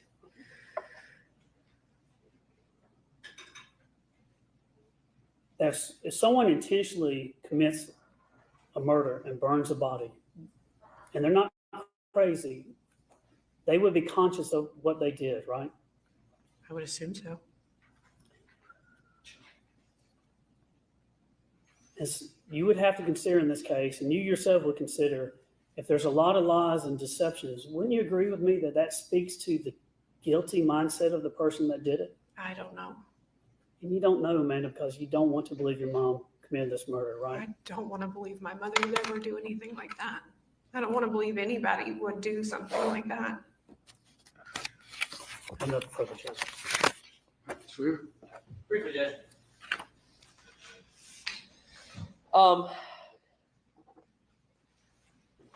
Your mother and Chad did not have an affair. No. And you said something to the effect of they would work him up. Was that Chris? My brothers would always try to stir stuff up. So that's where Always. that idea came from. Yes. Okay. Because I told my parents he had a drinking problem and he was mad, and that was his retaliation. in You my agree eyes. that's very cruel. That's a cruel thing that your My brother has said and done things in the past years since this has happened that are very cruel, that are unforgivable almost. But as a Christian, I have to forgive him and understand it was the alcohol. Your mother has lived with you now for about 4 years. Yes. And in those 4 years, she has never admitted to anything, has she? Never. And she has always maintained her innocence? Correct. We've had some serious conversations and the story remains the same. You mentioned, it sounded like you were kind of trying to do your own investigation into this case 6 years ago. Is that kind of what At the beginning, right? and then I lost. You can't do anything when you don't know anything. And I grew up and I understand that I can't control everything, and God's will is God's way. That's it. But also, is it fair to say that you felt like nobody was questioning you, asking you what happened? Nobody wanted to talk to me. Until somebody who used to be in the district attorney's office spent 4 hours with you. Yeah, he came out of his way to come up to Hall County to talk to me and my husband. And you felt like you were finally heard Yes, years after this incident took place. that was in 2020. I was pregnant with my son, yeah. Until now. This is really your first chance to finally be heard in front of this jury. Yes. Do you feel like you've said everything you needed to say? There's just so much pain. There's no good outcome. He's never coming back. I'll never be there again. And that's just the worst part about it all. And knowing that my mother could potentially spend the rest of her life in prison is terrifying. But again, everybody, you have to follow the evidence, and you have to do what you do. And I'm sorry, y'all have to do this. I'm sorry. Going back to that investigation that you were doing, essentially, too, after you heard what you heard in the prelim, and now this jury has heard those recordings that the district attorney was talking to you about, you questioned Rusty. Yes. Adamantly. Yeah. I believe you used the words he was a coward. He is a coward. And that he was just trying to essentially cover for himself. He was only about himself. Did you say something like that? Correct. But when you confronted him, he literally told you he lied. He just said that she didn't say that. That's all I know. That's from what I can recall, because that's the only conversation I really remember ever having with him. And I blatantly asked him, did she say this? And he said no. Did he go into any detail as to why? No, but I probably didn't dig into it. I have a terrible way of not being involved. Okay. The statement, Mr. Fogus read off to you a number of statements and things that have been presented in this trial, but I just want to get to this one and see if you knew anything about it, since you were around in the Manny Aurora investigation, which he had kind of his own investigators that went out to the house, right? Were you there for any of that? I was. All right, so this statement, I think he ran out something about her talking to Rusty about the body wasn't meant to be burned that bad, but there were fire investigators that y'all had hired to go out to the property. Manny had hired somebody to go out there. And that information came from that investigator. Were you around for that? I don't know if I ever heard any of the outcome of it. I just knew that he had hired certain people to go out there, but I don't know how far it went because he only had received so much money and we couldn't afford to pay him. Okay.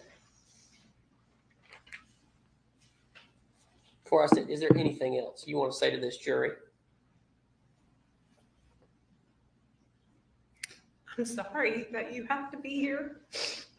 I'm sorry I have to be here and everybody in this room. But it's, if I can say anything at all in what this has taught me, is that lean into God and He will take care of you and give you peace and calm in the storm and just give you a sense of hope. And I don't know, it's hard to find anything. I hope the truth comes out, and it's going to be painful no matter what happens, because at the end of the day, my daddy's gone and I miss him. Thank you, Amanda. Thank you. All right, thank you, ma'am. You can sit. No.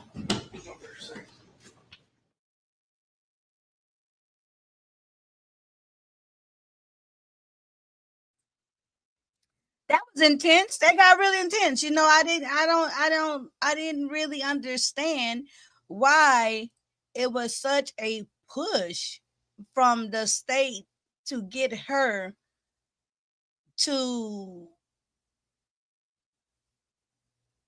not believe her mom. You know what I'm saying? What does that help the state's case? You know, how does that help the state? But I don't know. I guess it helps the state maybe to show maybe to show the deceitfulness and the of Melody or something. I don't know. I can't figure it out. Right, Lady Steph and Miss Steph 209 double Steph and say it's just too much. Yeah, that was emotionally draining, right? Lady Steph says because she was the only one that really on her side seems like, right, but why would it be so important for the state to get everybody against the mom? You know, but she was 10 toes down. Went to say she did good. She held up and stayed true to both parents. She really did. She really, really did. So this was an excellent night. We went over, but it didn't even feel like it, right? So tomorrow morning, we're going to meet up here back at the Lane Jury Box. That's exactly what he was doing then? To prove that case? To show her character, huh? We're going to meet back tomorrow to do the sentencing for Natalie Cochran in the Ponzi scheme wife trial. She was found guilty of first-degree murder. We've been following that. It came to a close. Well, almost. They have to do the sentencing. We'll watch that tomorrow and officially conclude that trial. We had an excellent month, but I'll talk about that tomorrow. I want to go out on a lighter note, as we sometimes do here with Trial Watch with Demetra. I want to show y'all updated, let me see, update on the Trial Watch with Demetra mascot, Apollo. So let's see if I can get that up for you guys. It's kind of blurry, but it's just a little something, something. This is the most recent picture or video of Apollo. Uh-oh. Hold on.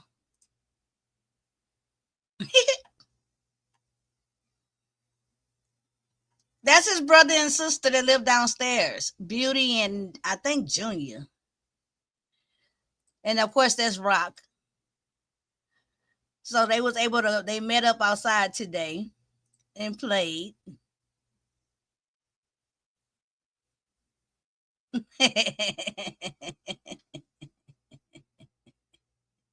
I gotta get a better video, but at least to give y'all a little peeky peek at them, right? They are just so cute. I gotta get a better video. That's Apollo right there. The one that's closest to us is Apollo, and that's his brother and sister.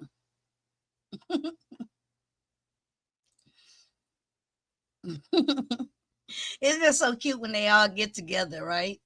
Apollo about to get evicted. Rock said he needs his mom back. They actually have they have really chilled out and kind of calmed down. They lay by each other, and just like a little bit ago, Rock was walking around and he was like, I don't want to be bothered, and at this point, Apollo understands when Rock does not want to be bothered. He's definitely learning and accepting Rock's boundaries. And as long as he accepts Rock's boundaries, everything is copacetic around here. He go get his shots. Actually, both of them go get their shots and stuff Monday. But we starting a new trial, so I will be here. My son and my honey gonna take them. Okay. So let me let you guys go. It's after 10 o'clock. Y'all have a wonderful night. Court is officially adjourned. The best of trial. And we shall meet again here in the jury box tomorrow morning. Good night, you guys. Thanks for being a wonderful jury box. Thanks for watching. Do not forget click the subscribe button and hit the bell icon. Like, comment and share. See you next time.